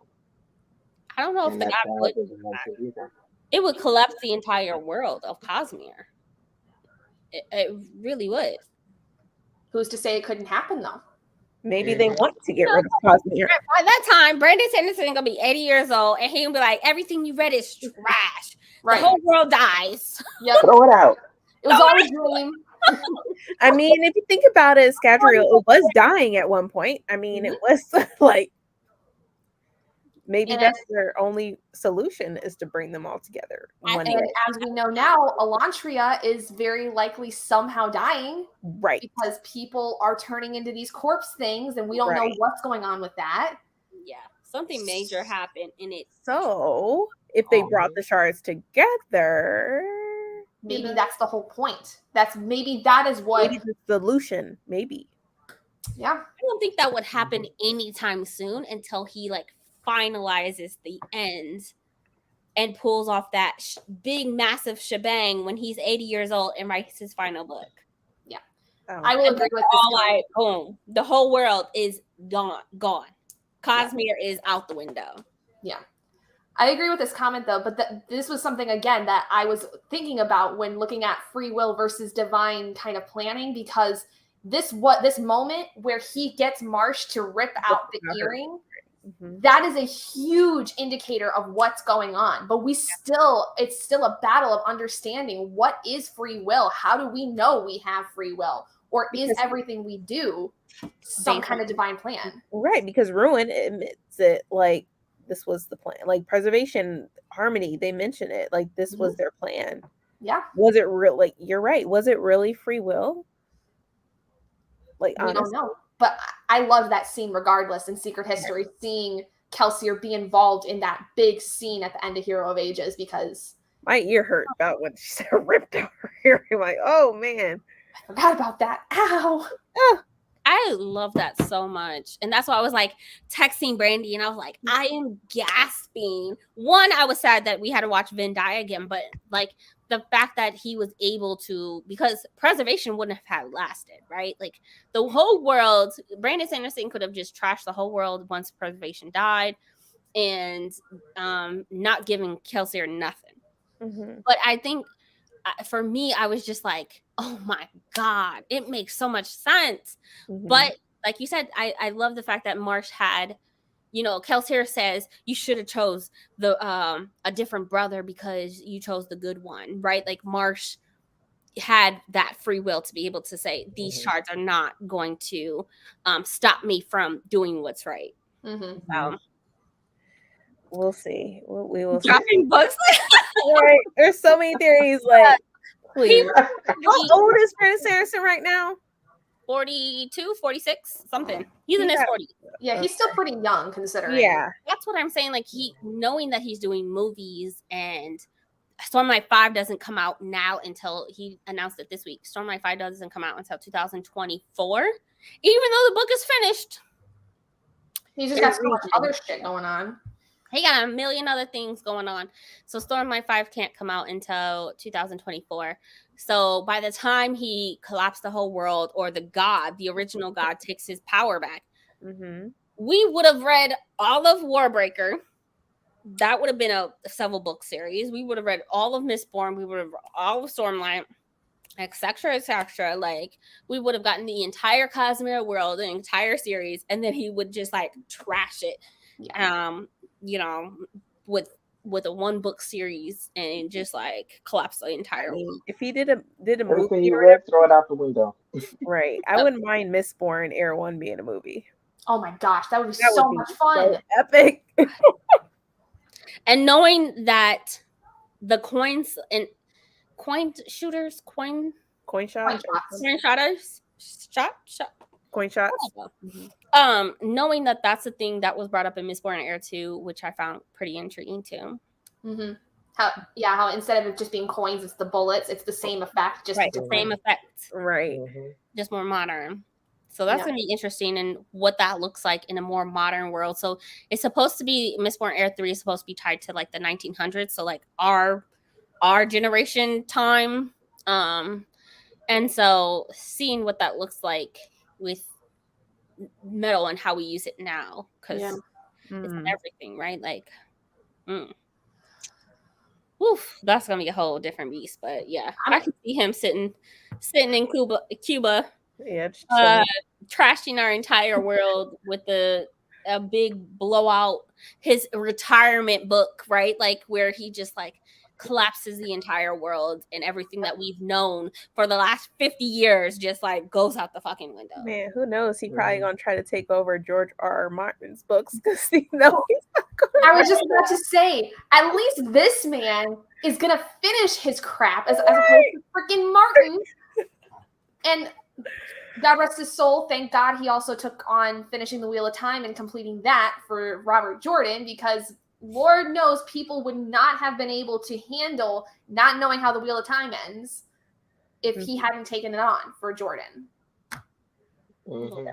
Maybe George R. Martin will give in eventually. No, that man will be dead before those books are ever gone. He's already pushing in his 80s. Yeah. Brandon Sanderson writes so freaking much that this Cosmere world is so big, I don't foresee him letting it go. No way.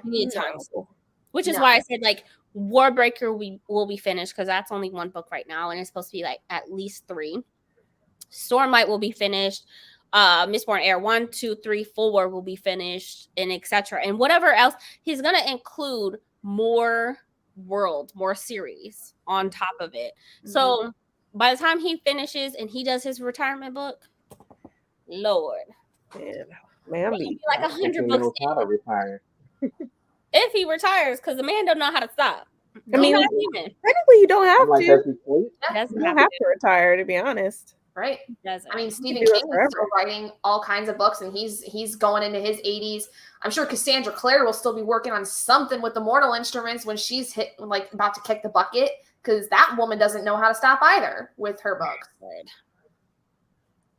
Yeah, Brandon Sanderson is something different, and I'm so glad that we're doing this all together, because it's so intimidating knowing that this world is massive, and you have series upon series plugged into it.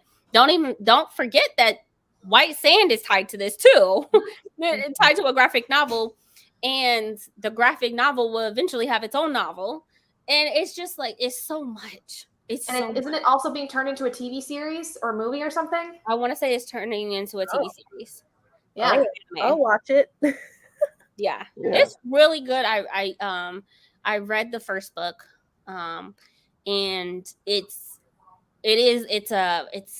dark side and then a daylight side, and so that's where we see Chris, and knowing that Chris has so much influence on other parts of the Cosmere was so intriguing. That's why I was like, I'm gasping. Oh my God, Chris is here. Like, what?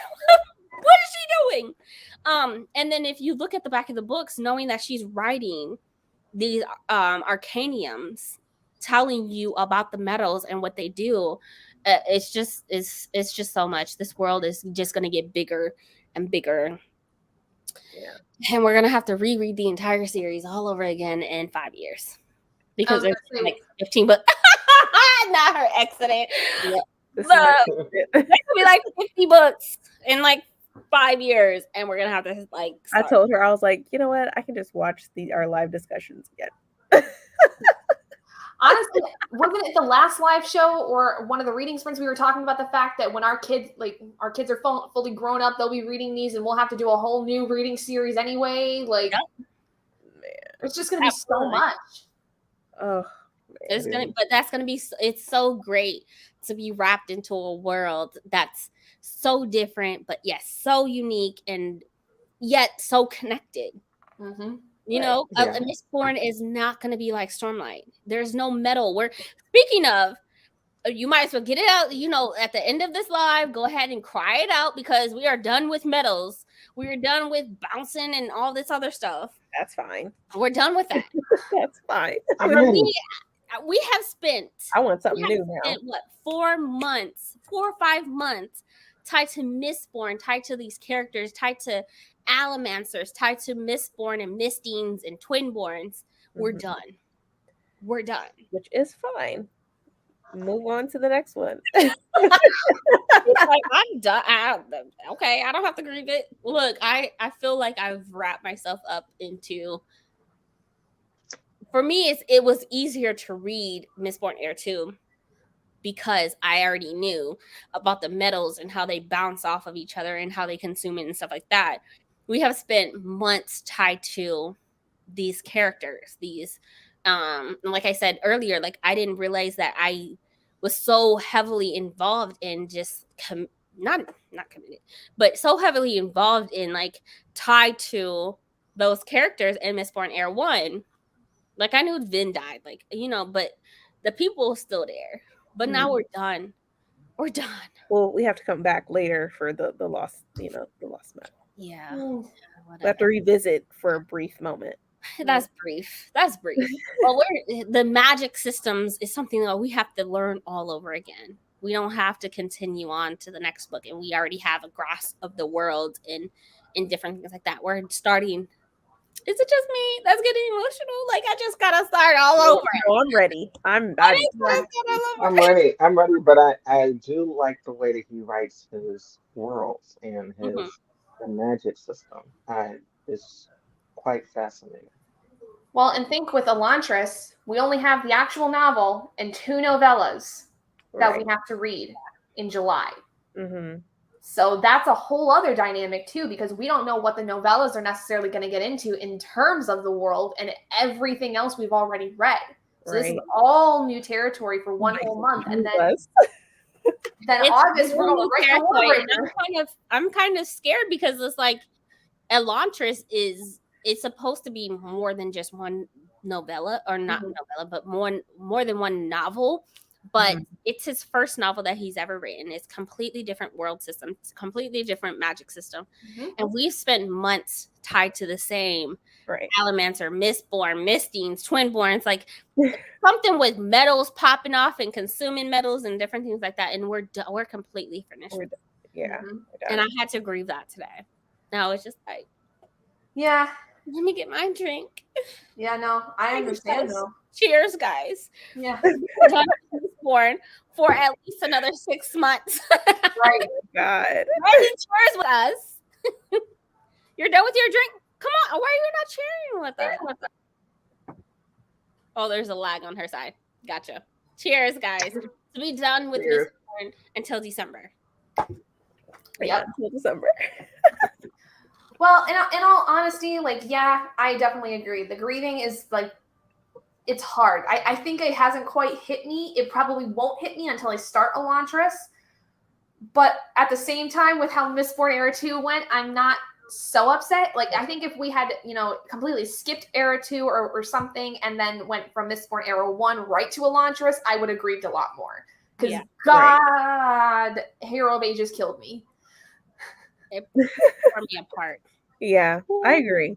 And then to see Vin, I'm repeating but to see Vin die a second time, I was like, And I just thought the whole part, like with her seeing Elend after, like she watched him die, finding him on the other side with Kelsier, the man that like changed her entire life, and having gained all the wisdom she's gained over the last couple of years since Kelsier's death, that by itself for me was so hard to like grasp, because of the fact that now like we thought she was gone with Hero of Ages, but now she's really gone.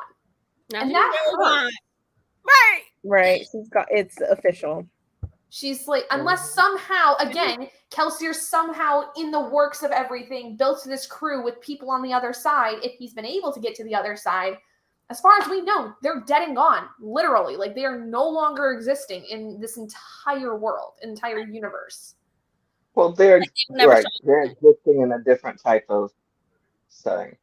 Yeah, they're in the spirit, potentially the spiritual realm, right? Because we haven't been introduced to that.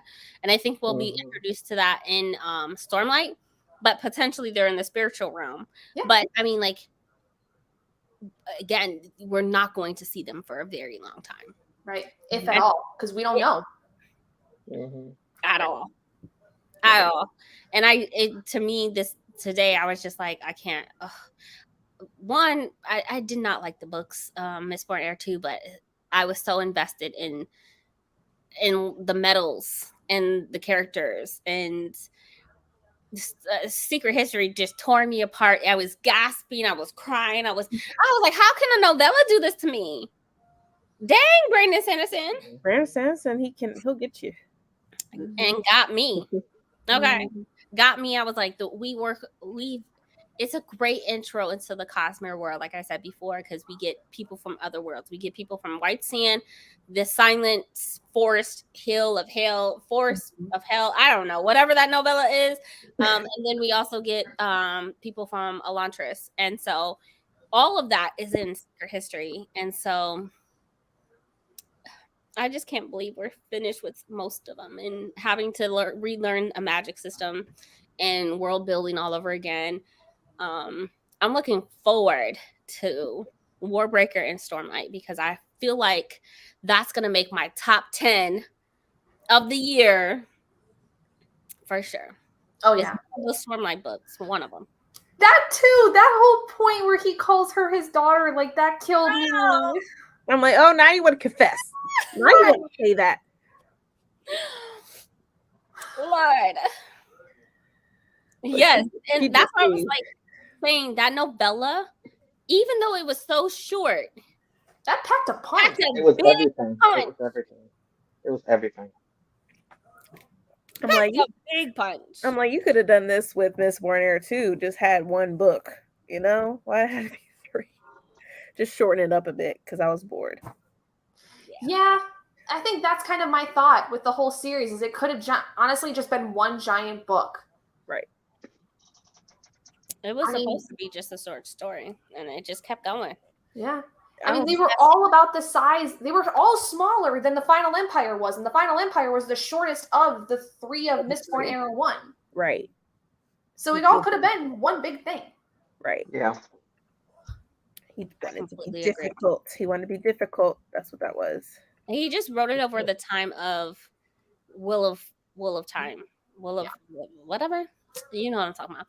But he wrote the short story, and somehow publishers and said, hey, can you add more? And he did.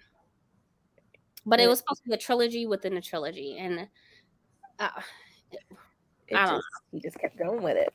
My goal, because I know one of those secret project books is gonna be tied to Mistborn. I just have a feeling. We know that 3 out of the 4 secret books are gonna be part of Cosmere. Mm-hmm. We don't know what it is, but he created a video where he read like the first 5 chapters or something like that. So I really look forward to going in and seeing, now that we have an idea of the other worlds, right? Like we have an idea of Elantris, we have an idea of the other worlds in general, Warbreaker and stuff like that. Now it's tied to color and stuff, and seeing the characters, those first couple of chapters. What book is it going to be? Or is it going to be a whole new world in the Cosmere? I would be willing to bet that the one that is going to be for Mistborn would probably be Mistborn Era 3. Mm-hmm. Because if that Kickstarter started up this year, which I think it did, the last book, quote unquote, of Era 2 was probably already slated. It just didn't have like a full-on release date until more recently. So my thought is that one of those secret projects, if it was for Mistborn, was going to probably be the start of Era 3. Yeah, I think so. That makes sense. If not Era 3, a whole new world. I don't think his contract allows him to self-publish anything. It's possible. There's a lot of Dragonsteel is tied to a lot of his other books. Like some of his books are not tied to Tor. Some of his books say Dragonsteel. Yeah. I think though that he has wiggle room. Yeah, there's some wiggle room, but I think that there definitely is, like, if something is directly, like, sequentially tied to something he's already published with Tor, I don't think he can self-publish it, because a lot of times it's either they get one book at a time or they get a whole set at one time with their contract. Mm-hmm. It's one or the other. So it depends. He has the secret project, so that's Dragonsteel then, completely, Yeah. not Tor. But he's done, prior to his campaign this year, he's done another campaign for another book, and I'm trying to figure it out which one it is, because he's raised like $10 million his first campaign. I didn't realize it was for self-publishing, though. I thought it was just to be able to have the publishing company be able to do everything he wants, because they can only allow so much, I think, for like what their contract, they can only have so much of a budget. So I thought that maybe the Kickstarter was to add more money to that budget. Mm-hmm. It would just come out of his pocket. Oh. No, it's supposed to be, because watching the video, it sounded like everything is coming from him. Oh, okay. This is him. It's his own project. Well, good for him then, if that's the case, because holy crap, that was a lot of money. Yeah. Mm-hmm. Yeah, because he raised $15 million his first campaign. And it says, I want to say it's tied to Stormlight. But I know Dragonsteel is tied to those books. Okay. I don't know if his contract, he publishes them first and just coughs it up. I don't know. And then Tor takes over, or is allowed. It could be just a partnership where you're allowed to print the books, but I own this book type of thing. You know what I'm saying? Because he has leather bounds for those books. Right. And that's not tied to Tor. That's not tied to Tor at all. And that's for Mistborn. That's for Warbreaker, Elantris, Stormlight. He has leather-bound books, and he's able to print them and make additions to them tied to his company. So I don't think Tor has that much of an influence on. I think they're able to put the books in stores, but they're not. I don't think he is bounded. You know what I'm saying? He's not like other authors where it's like, I own your next 5 books type of thing. Right. Right. It's probably just a contract like, I will allow you to print 2 million copies of my book, and that's it. That's it. Like, you don't own this book. This is mine. Right. That would make sense. That's a question you'd have to ask him, honestly, if he'd be even willing to share that information of how that works. Yeah. Yeah, Dragonsteel. Yeah, it's the name of his publishing company. Yeah, he's been self-publishing for a very long time. Because in 2020, he raised $15.4 million. And that, it looks like it, for that campaign, it looks like it was tied to The Way of Kings. Was it for Rhythm of War, maybe? Didn't that come out in 2020 or 2021? Did it? Because that was the last one I remember he came out with before, at the very least, before the Skyward books. Fantasy author raises $15.4 million in 24 hours to self-publish. I don't know. The more that we were talking about, maybe it could be Rhythm series, the more I was like, I need to have my own map in front of me as I read this, so I can put all the dots together. Right. I want to. I would love that, of the entire Cosmere world, because for the world that we're reading, Scandriel, right, or Scadriel. Scadriel, we get the map of that. But like the entire world. Oh, I'm sure there's plenty of people who've made their own maps of the entire Cosmere that you could buy. But I would want his version. Oh, yeah. Colored everything. He would add in the nicks and crannies. You know, like he just... People would buy that for sure. Oh, yeah, they would. For sure. Bree, are you going to, I thought on a live this past week, you said something about Brandon Sanderson having something in person? So we would we would love to interview Brandon Sanderson. Brandy and I are talking about this at some point. She's gonna be shy about it now, but yes. So once we read, we got to get through Rhythm of War. The big highlight in that people know Brandon Sanderson is that Rhythm of War, and we got to get through it. So yes, that will be something we look into, especially so at when we talk about Rhythm of War, which is we're reading in December. In January, we'll have a live discussion. We'll wrap up an entire year worth of Sanderson and be done with it. Have a whole party. Yes, which everyone's invited. Just I'll send y'all links.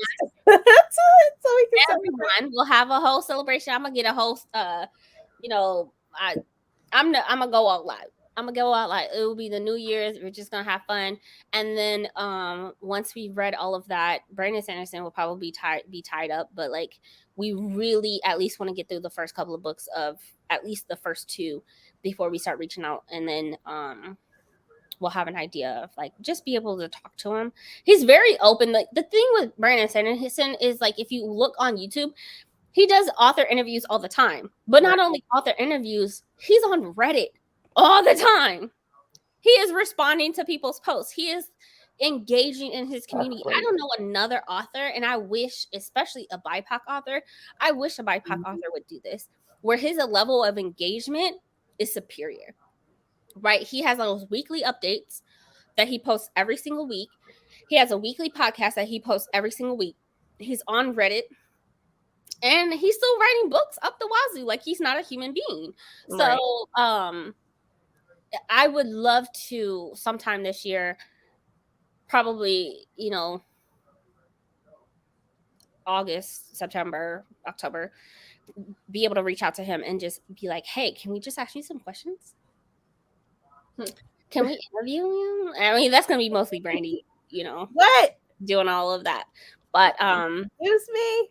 Yeah, stay tuned because we have to. We can't spend an entire year of Sanderson and not have some type of conversation with him. I'm sorry. At least try. Try. See what happens. Yeah, I mean, honestly, even if you can't get a hold of him, like it's fine because we all know how busy the man is. For God's sake, like his time is very, very precious and valuable. But see that I have faith that we can get a hold of him some way, somehow. If we send him questions in an email and he responds, that's still getting a hold of him. If we post something on Reddit and he responds, that's still getting a hold of him. I write comments in his videos and his podcast and he still responds to me. Whether it's him or his teammate. Like I still get the response, right? Mm-hmm. Like he's so active of an author. Mm-hmm. It's gonna happen. And I'm manifesting it. Yeah. I'm putting it out to the cosmic world, that he's going to reach out to, be available to talk to us. He has an event in November where right before he releases Wax and Wayne book 4. And he has a whole event happening in Utah. Yeah, November 14th through the 15th. I can show up. I ain't that busy. That was the event that I was talking about. I thought you initially was saying it was in Texas, but it's in Utah. It's in Utah. Yeah, it's in his state. So yeah, he's having a whole release party where you can get like swag and like tickets to see him and his panel and his team. And I mean, it sounds like it's gonna be a nerdy good time. And I'm looking forward to it. I want to go to a BookCon all the time. I miss stuff like that. Mm-hmm. I haven't been to a BookCon, but I've invested so much into his books. Not even just like his Cosmere world, because you were saying how you have Skyward. So he has his YA editions. I know, Gabby, you read The Arithmetist. Mm-hmm. I'm reading his middle grade, and it's still fantasy, but like from 8 years old all the way to adult, he is just doing a lot. Mm-hmm. This year alone, I want to say he has 5 or 6 books coming out. Like He's just not. Can you imagine if every author did that or had the capacity to do that? See, and I remember back, like, when I started doing my Stephen King reading series, that I had to look up specifically why he went under the name Richard Bachman for some time. It's because back in the day, you couldn't publish more than one book under your name per year. In order for him to put out as many books as he did, and the reason why he came up with Richard Bachman as a pen name was so that he could publish more books. And also, the Richard Bachman ones were way more experimentative than what he was already publishing. So obviously, in some form over time, authors have been able to just be able to pump out more stuff over time. I mean, Allie Hazelwood, she's been pumping out. Right. A lot of authors, they'll pop out like their debut is this month, and then months later, their second book is. Especially Asian authors, right? They do that where it's like 6 months later. I think there was something that happened. Somebody was saying how, like, especially in Japan or China, like, they do 6 months. They don't wait a year. Like, I like that because it keeps your readers intrigued and they don't forget about you. I feel like if you prolong it so many times, people are going to move on. Oh yeah, which is why Brandon Sanderson, even though when he's writing his books, you're bouncing from here to here to here to here, right? We're reading Cosmere with the intent of a schedule to make it make sense. But moving forward, when we're finished, we're going to go back to Mistborn. We're going to go back to Stormlight. And then we're going to go back to Warbreaker. And then we're just going to be bouncing. And it's not going to be as seamless as some other authors where they're writing it book 1, 2, 3, 4, 5. He's just like, nope, I'm doing this series. Nope, I'm doing this series. Nope, I'm going to go over here. Like, he's doing a lot. So the books that he has, Dawn Shark came out this year, right? At least in the UK, it did. I thought Dawn Shark we had in the US already. No, it came out 2 weeks earlier. It's that small little novella. Blue little book. The little tiny novella. Yeah. Dawn Shard, then we had Skyward, then we had he's coming out with the Dark One. Have you guys heard of that one? His graphic novel? The Dark One, it's a graphic novel. It has nothing to do with Cosmere. Then he has his middle grade coming out this year. The Lost Meadow, and there's another one. I don't know. Either way, he's like, I'm going to give you a book no matter what. Right.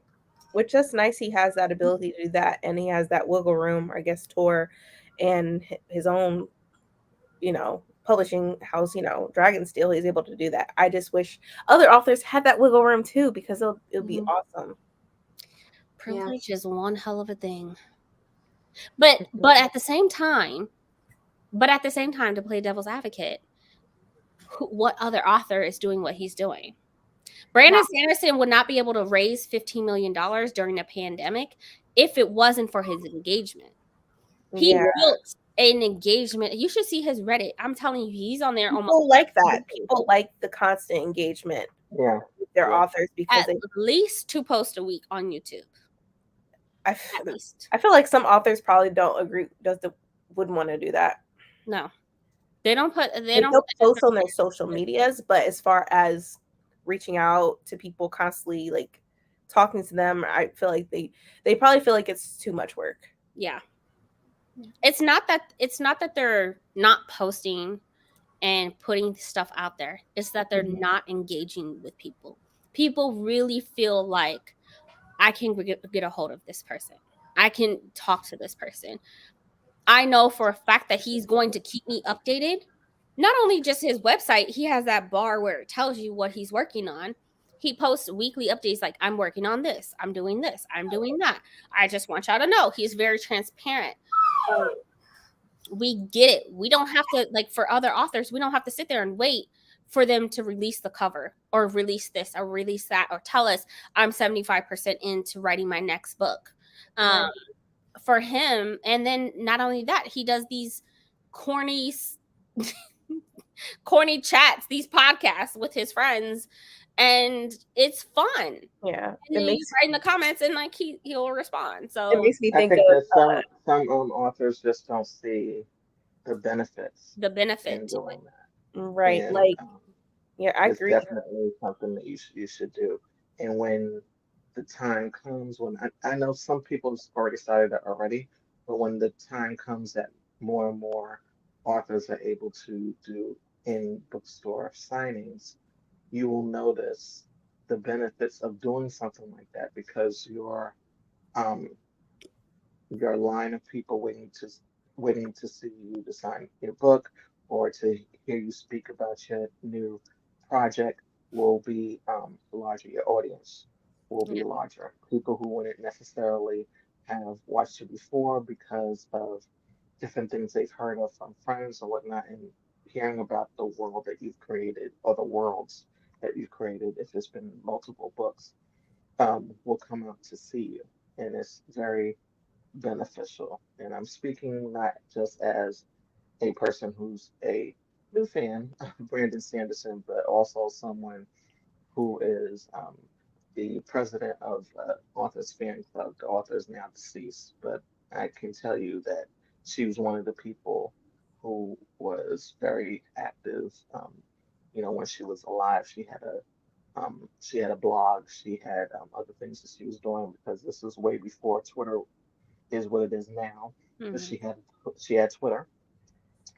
She also was active on Facebook, and so when she would go to different, and she was an African American author.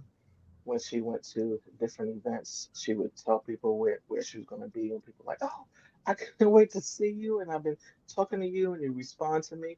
That means something. Yeah, Yeah, It does mean something it to your does. fans. yeah. So yeah, That's what I would exactly. wish that we can see. Like, would we back if NK Jemisin was to do a Kickstarter today? We'll be back her 1,000%. Yeah, But will it hit 40, 60 million? Probably not. probably not. Because that funding came from vast majority of people and cultures, and no matter, I mean, like, people saw it on the news and decided, I'm backing this. People Right. came out the Mhm. woodworks. I ain't read not one Brandon Sanderson, but it sounded like a good time, and so I'm backing it. But you also uh, mentioned privilege to Mhm. that degree too, having Mhm. access to do that. Yeah. Having Yeah. access, but he put in, I have to give him his flowers, the fact that he kept the engagement.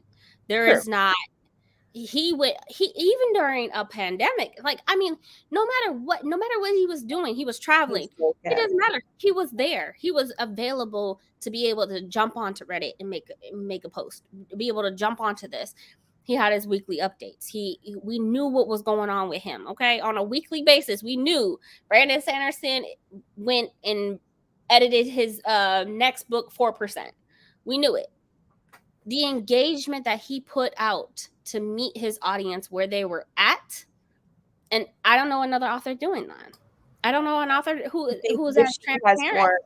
You think that NK Jemisin, like, I don't know, what is she doing right now? It seems like we don't know any Exactly. updates, and I think that's what also hurting. Like, first off, nobody can recognize her books really because people the covers of the books, which we talk about special editions all the time, but it seems to not happen. And I feel like you can't just disappear. You have to at least Mhm. do And they something. do. They Yeah, disappear until the publishers tells them that they can say something, right? And that's the, but if you had the ability to be transparent with your audience, engage that engagement, and or be able to have some type of engagement with your audience, would you do it? I'm not talking about just Instagram, because Brandon Sanderson has Instagram, but he he has a knows the YouTube channel masses. and all Oh, that. YouTube channel. He knows if I'm gonna reach the masses, and people have questions, or I'm just gonna go to YouTube. If people, he said in some of his podcasts, like, this type of stuff that he finds on Reddit where they're making those connections, he's like, that's a really good idea, and throws it into the next book. So he's reaching the masses where they're at rather than what they feel comfortable with just Instagram and Twitter. He's getting ideas and making connections and engaging with peers, and they're influencing potential books in the future. I mean, if Kate Jemison had a YouTube channel, I would definitely subscribe. Look, if she had a YouTube channel, Lord. But, like you said, it's all about engagement. I mean, that goes for all of us, even with IGs and YouTube channels and Twitter accounts. It's all about the engagement. Yeah, because when you feel seen, you will be able to open up your pocketbooks and be able to say, I support this person.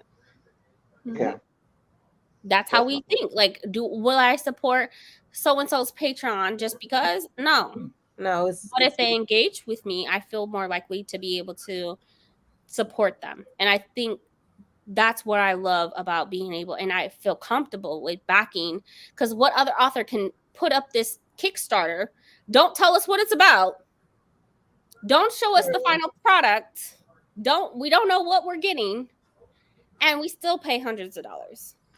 I think too that just shows a level of trust that he has built within the community, not just by engagement, by like the fact that when you read his stuff and you see how much people have enjoyed it and how consistently either it gets better or consistently he is able to abide by most of the logic he sets up, especially in like the Cosmere, right? There's a level of trust from the readers that you gain. And when you have that trust, it's not going to matter what you put out. Right? You are going to have their support because they trust that you're going to put out something that, even if they don't enjoy fully, is going to satisfy on some form of level, whether it's logic on the whole universe or it's going to be something interesting that might be a little different that you would never have thought that you would have enjoyed in some capacity. Right. Right. I completely agree. Maybe, I don't know, maybe some authors got the hint when he was on the news and stuff. Maybe. I don't know, but some people have it. I mean, I still just see them, posting, which is fine. I always like their pictures and stuff that they post or any updates that they can give me about their book. Yeah. It's just since, like, with the pandemic, like you said, he was being smart. Like, he couldn't do nothing. So I was like, oh, let me do this. More engagement. Help people, give them updates like, hey, I'm still here. Yeah. Because some people, I think it's also part of how comfortable they feel. Right. Writing can be a very solitary experience too. Right. So when you're talking about engaging with other people, that's not so solitary. Right. So I can do this one thing and still feel like I'm engaging with people I'm posting on Instagram or I'm posting on Twitter. This is going to be my next book. Oh, I'm doing the cover reveal for the upcoming book or the sequel or a different series altogether, and I'm engaging. But other people are like, Sanderson is like, no, I need to do a bit more. And yes, I might have some people who assist me in doing that, but it's still my voice.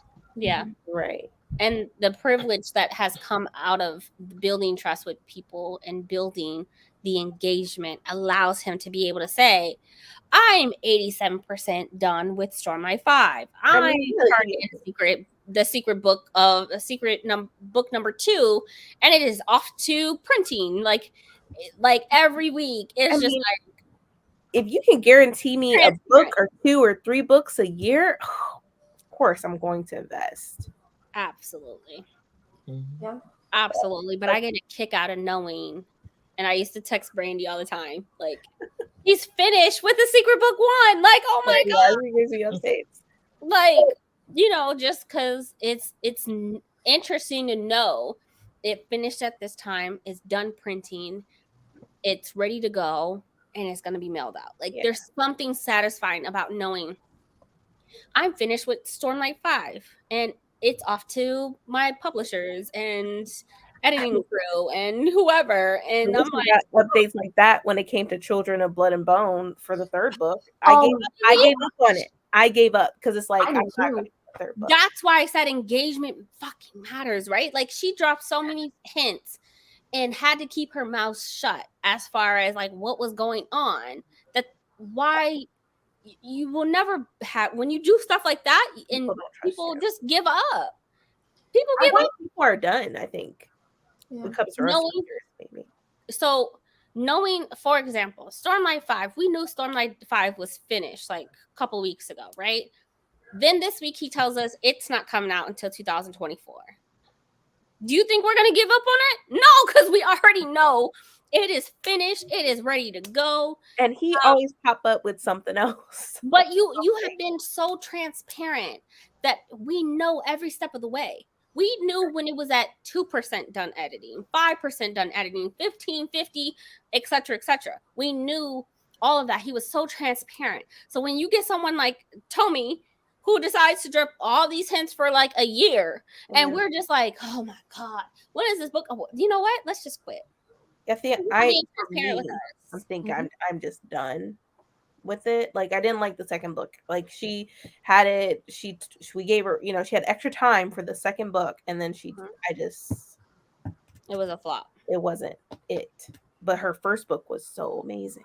Yeah, I loved the first book. I still have yet to read the second one just because I've heard such mixed things on it. So I'm like, you can read it. It's just be cautious. I enjoyed it. I didn't even read the first one because I was like, should I get rid of it because everybody's pinning the second one? Or can I just leave it alone as a standalone? Do I need to read the second one? I mean, you can read it as a standalone for the first I think it was initially supposed to be a standalone, if I'm not mistaken. But then she continued on, like, since she got that movie deal. Mm-hmm. But then the movie like, anywhere. Right. And that's what happens. Like, well, she was writing the script of that, and that took forever. But I mean, like, even then, the transparency of like what is going on and just vocalizing to your fans. Like, we need that more with authors, and we will stand by a lot more and be willing to open up our pocketbooks with a lot more authors if we had that type of level of transparency. I enjoyed the first book. I loved it. 5 stars. Right. The second book, I think I gave 3.5 stars. It wasn't as good because it was just like, I don't know what happened. Like, what were you on when you were this? Why y'all acting like this, right? Y'all acting a little too ghetto over there.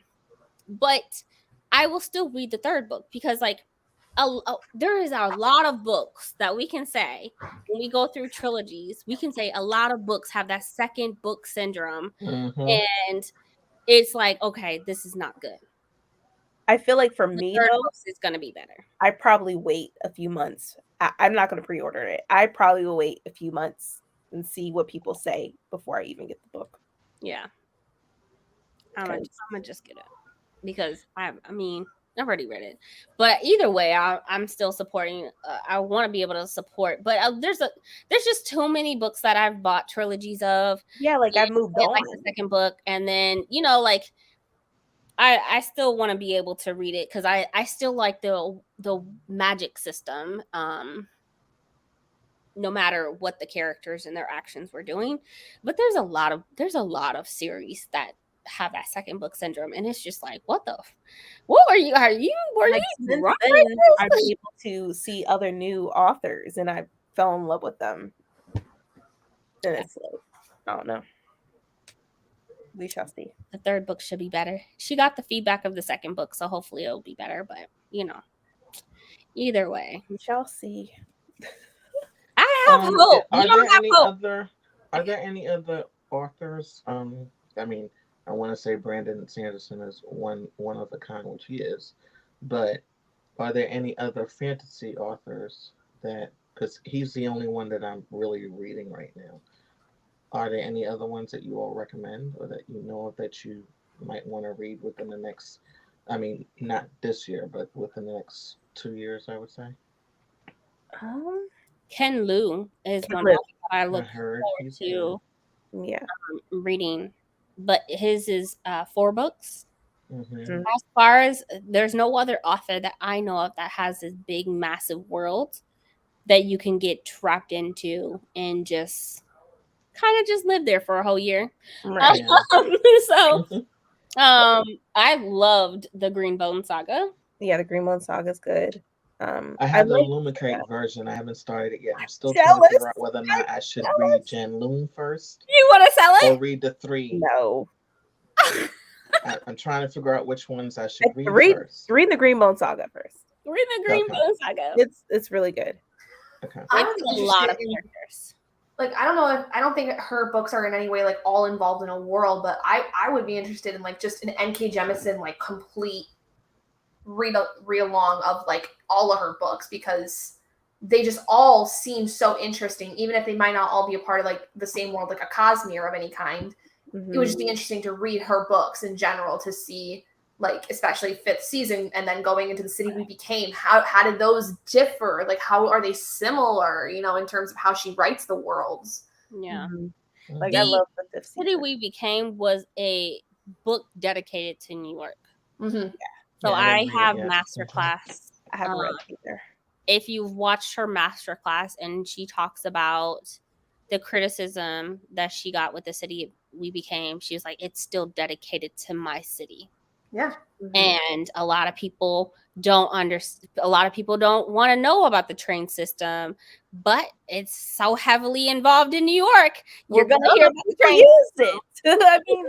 I mean, I would do a train system. Instead of paying for this expensive gas. Yeah. So if she was like, it was dedicated and made for the people of New York. Now I know that people don't like, what is this trilogy called? The Dream Blood. Yes, I just saw somebody do a review of it, and I was like, "Oh, they did not like it." They did not like it, right? Right. Not like, I'm trying to remember who it was, but recently. Yeah. Oh, I think it was Jess Owens who she said she loves N.K. Jemisin, but she said she just couldn't. Yeah, I've heard that that's the series that like most people are like, if you're gonna read N.K. Jemisin, don't even bother with this one. With that one. Yeah.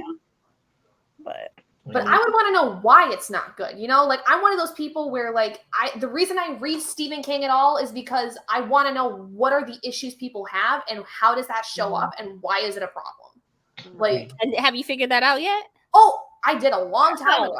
Oh, girl. I don't read. I don't read Stephen King over here. I've read him before, but that was like, years ago. I read the Talisman duology he wrote, and this was like months into the reading series I've been doing. And it took me to reading that book to realize how weird it was that he would use the N-word so much. Because like when he would use it in the past, it would be with very specific characters where it's like, this person's supposed to be a jerk. But in the Talisman, it was so gratuitous that I'm like, I even said like in the review I did for that, I was like, I apologize to any of my BIPOC friends that have been like trying to tell me how awful his writing used to be in the past. Because his newer stuff doesn't rely on that. And you wanted to test the waters. Yeah. Like his newer stuff, like I read Dr. Sleep, which was fairly new, like within the last like 15 years. Yeah. There was none of that. None of it. Yeah. So he's obviously him. Huh? We can't forgive him. I can't support. He will not be receiving any money from me. No, and that is totally fine. I want to know, like, especially the old stuff, like, why are people like so against him? Because how am I going to learn from that if I don't read it myself and see why it's bad? You know? I get it, but like the book that you're talking about, I didn't read that. I've only read 3 books by him, and it was long time ago. Pet Cemetery. And I can't remember what the other book was. It might have been Carrie, but you know, like his earlier stuff I read, but that was it. Yeah. And, what's her name? Has a book coming out. I want to say it's Jackson, right? No. Who? What's the author's name? She has that book that's inspired by Carrie coming out. Oh, Tiffany Jackson, right? Okay. Oh, really? She has a book that's inspired by Jackson or Stephen King coming out later this year. Yeah. So I will be reading that, but I'll read it. I'll read it. I just didn't like White Smoke by her, but yeah. But I'll read the next one though. But if you want to do an N.K. Jemisin read along so you can read all her books, let us know. Right. I would love to. That would be great. I'll be in. I would love to do that because I've been fascinated by like everyone talking about like the 5th season and The City We Became, and like anything else she comes out with, like just pure popularity. I want to like do a series with her. I read her this year with Cachet and some other people. I did the Inheritance trilogy. My favorite. Mine looks like that too. I'll reread fifth season. Mine looks like that too. I haven't read the Inheritance trilogy. And that book I had for years, and I was like, "Oh, they're getting ready to read that."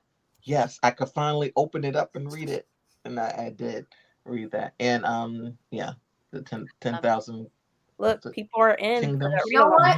Gabby, you might as well do it. Let me figure some stuff out, because like all the reading series I did have, my Stephen King one, Wheel of Time, Witcher, like all of those, they're on a low priority list at this point. If I can manage it, maybe later this year, or maybe I'll plan it for starting next year, depending on how things go. We'll do an NK Jemisin. I will read that too with you if you do The Witcher, because I've been wanting to read those books and just. But how many are there? They're like 10, right? Witcher, there's 2 prequel kind of short story collections, which I've read both of them already. Then there is 5 or 6 of like the main series. So there's like 8 or 9 total, something like that. But they just came out with then they redesigned the covers. Yeah, they redesigned the covers. Because the older ones, like the ones that are basically all red, were kind of inspired by like the video games and the kind of the TV show. Not really, because they're all cartoony. But the new ones are much more inspired, I think, by like just minimalist kind of the symbols of the TV show kind of like helped bring around. But I loved them. I loved the 2 collections of short stories. Like, they were so fascinating because they just talk about different things that Geralt goes through over a period of time. I mean, I'm excited. Like, I'm down for The Witcher, NK Jemisin, whatever, whatever. But the thing about like The Witcher, with it being like 6 books, like that's I know Brandy. Brandy can't read a book she can't stick with one series. It has to be every month, like book 1, the next month 2. So it would literally have to be over a 6-month span. Rather for me, like I can binge it. You know what I'm saying? Like I want to binge those stories. Yeah, it would definitely simmer into my brain before I can't just binge it. I can't. If I do anything, like I felt like when I binged this, I think I read this entire. There's 3 books and a novella in this, and I binged this in. I remember when you were posting on IG. A week? Yes, you read in a week. Nobody can do that. I cannot read all that in a week. No. But I was so entranced because this has gods in it, and like, I love me some gods. Really good. It was really good. It was so good. So if you do it, please do it sometime soon. Yeah. Oh yeah, like I'd have to figure it out in terms of like everything else, like other readathons and stuff, and but I would love to do both. I will even restart the Witcher series that I already started because it's been put on my lower priority list now. I'll even restart it so that we can, if we want to read the short story collections, we could do that.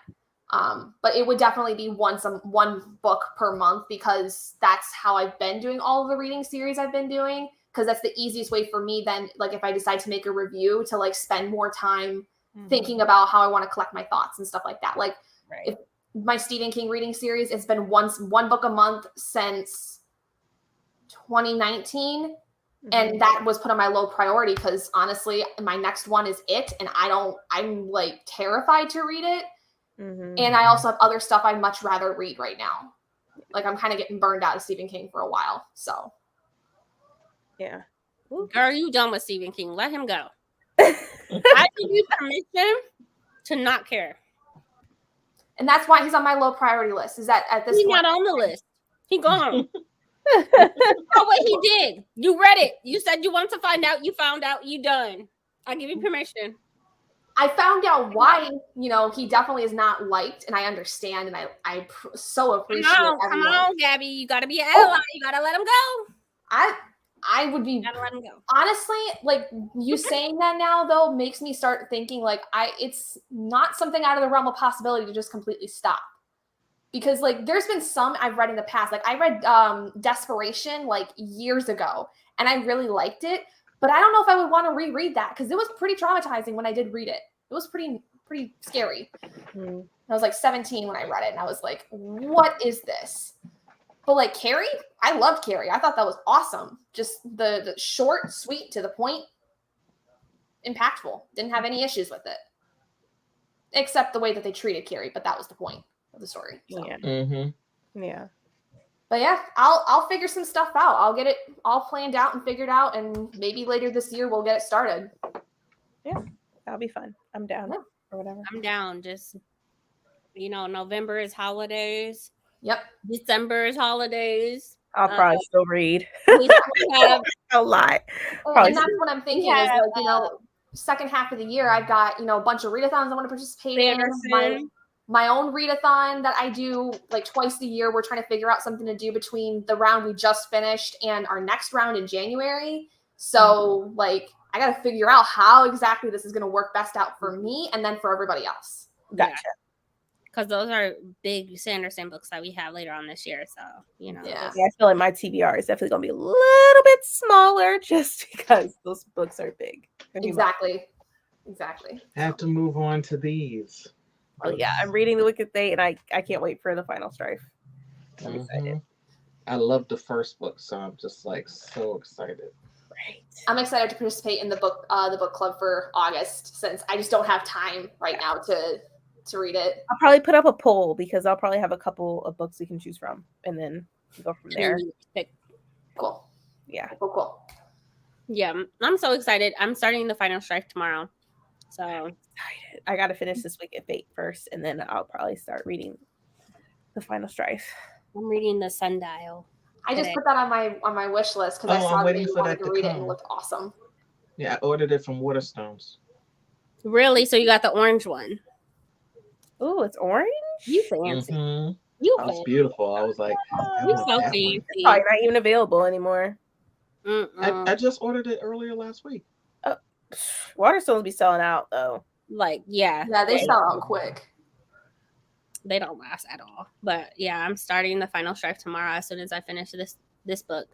So definitely creepy and giving us creepy vibes. So you read all the novellas in Arcanium Unbounded? No, so next week I'm reading. I read White Sand. I only read the first volume of White Sand, and there's 3 volumes, which, Lord Jesus. Anyway, yeah, I haven't read that, so I have to do that one. Just know Chris comes from there, okay?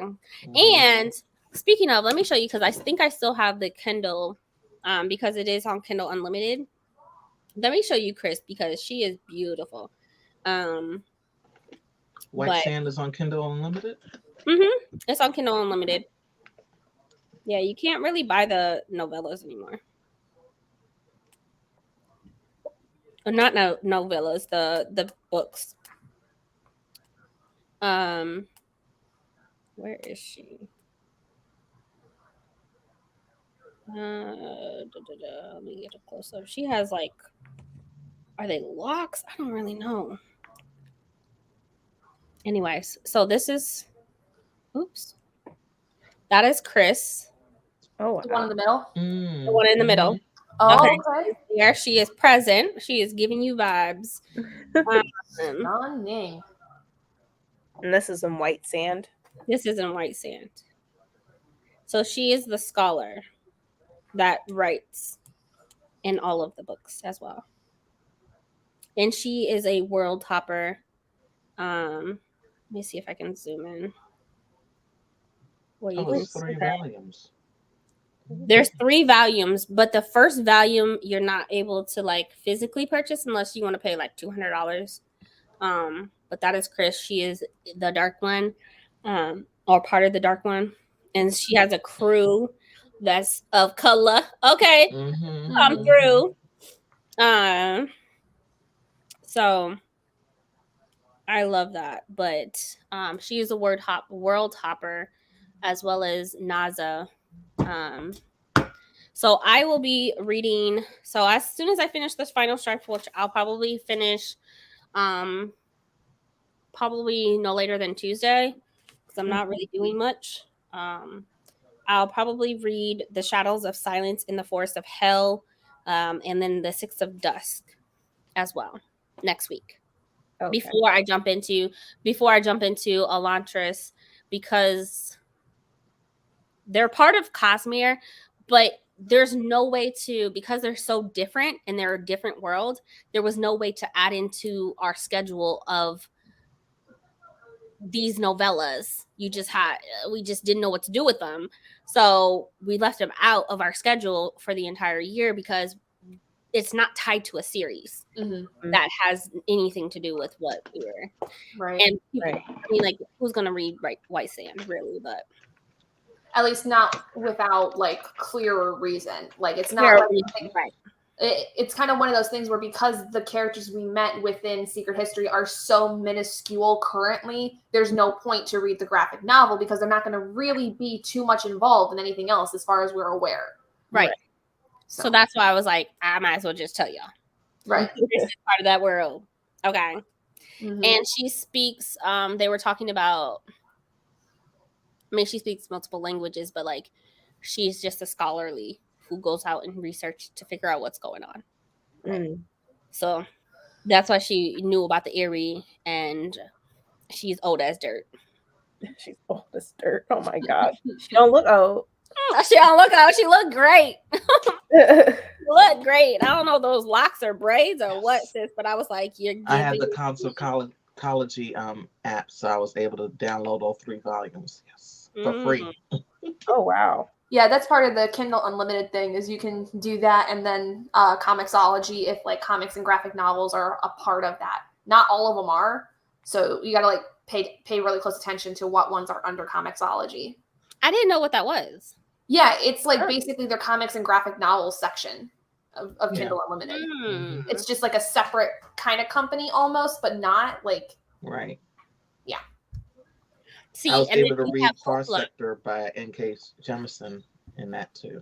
Really? Ooh, I want that. White Sand is also, and all the other ones it's also in Scribd. Yeah, I was gonna say it's also on Hoopla. So if you have Hoopla, they have the audio version. I mean, and it's the graphic audio. It's not they have the regular Degla one, but they also have the graphic one. Where you hear like the person in the sand and stuff like that. So you get more of the novel, because me trying to follow, first I started with the graphic, I started with the audio, just trying to follow along, but obviously you're not getting as much detail with the graphic novel, so you can't follow along with it. So I just read the actual graphic novel by itself, because I think they took it off of Hoopla because I can't find it now. Oh, I definitely Well, isn't Hoopla typically linked to your library, like your local library? Yeah, so it's probably true. That's true. I don't have Hoopla. I have Libby, but not Hoopla. Yeah. You should. Hoopla is just it's tied to your library card. Yeah. So I know you got. It doesn't show up. I tried it one time before. It doesn't show up. Your library might not use it then. I mean, you can get it on Libby for sure. Well, at least from my library, I guess. Yeah. Because I know like some places in like my area, like the library I use, they only use Libby. They don't use Overdrive. They don't use Hoopla. It's only Libby. I'm sorry about that. Yeah. Maybe he'll come out with, he'll redo White Sand or something, or have a different. I don't know. Yeah. But I downloaded the audio, and then I was like, I can't follow along, and I'd rather just look at the images. So I just read it on Kindle, and it was like, this works. Because it's more of a novel base. You're hearing the dialogue, and it's a lot more of a story than it is with the graphic novels. So yeah. I got the graphic audios are interesting. I listened to A Court of Thorns and Roses with the graphic audio, and I was like, this is a thing? Yeah, it is. Yeah, with the music in the background. Yeah, it is. And like, you got to this certain point in A Court of Thorns and Roses where people were having like the deed going on, and you're like hearing the moans, and I'm like, oh my god, what? This is not what I signed up for exactly. Like, please. Like, Definitely Okay. not leave Sarah J. am I Maas. allowed to be listening to this? Like, I don't know. This is okay. Yeah, but White Sand is still a part of graphic. It's still a part of Cosmere. But also just make room in your TBRs for the other two novellas of Shadow of Silence and The Forest of Hell, which sounds so interesting, right? Like, oh, okay. And I know that one is tied to the conscious realm. Is it conscious one? Cognitive. Cognitive. I've been drinking. But it's tied to that. And then the other one is Six of Dusk, and it doesn't fit into any series. It won't be tied to Mistborn. It won't be tied to all the other series, Stormlight, etc., etc. So it's completely different. So just make room for it. Make room for it. I mean, they're really short, so it's probably like an hour, 2 hours of audio. So yeah. I think we'll wrap it up. Yeah. This was fun. We'll definitely have to do this again for the next time. Yeah, for sure. So I'll definitely send links. But yeah, I think we're gonna wrap it up. Thank you everyone for joining. And also in the description, I have everyone's IGs and also booktube channels down below. So make sure you check everyone out, please. And thank you. But you will see us again. It will be on Bree's channel. So at that time, prepared. Yeah, come prepared. With your drinks and your opinions. Okay, come prepared. Right. But thank you all for joining. I hope everyone has a great night, and we'll see y'all later.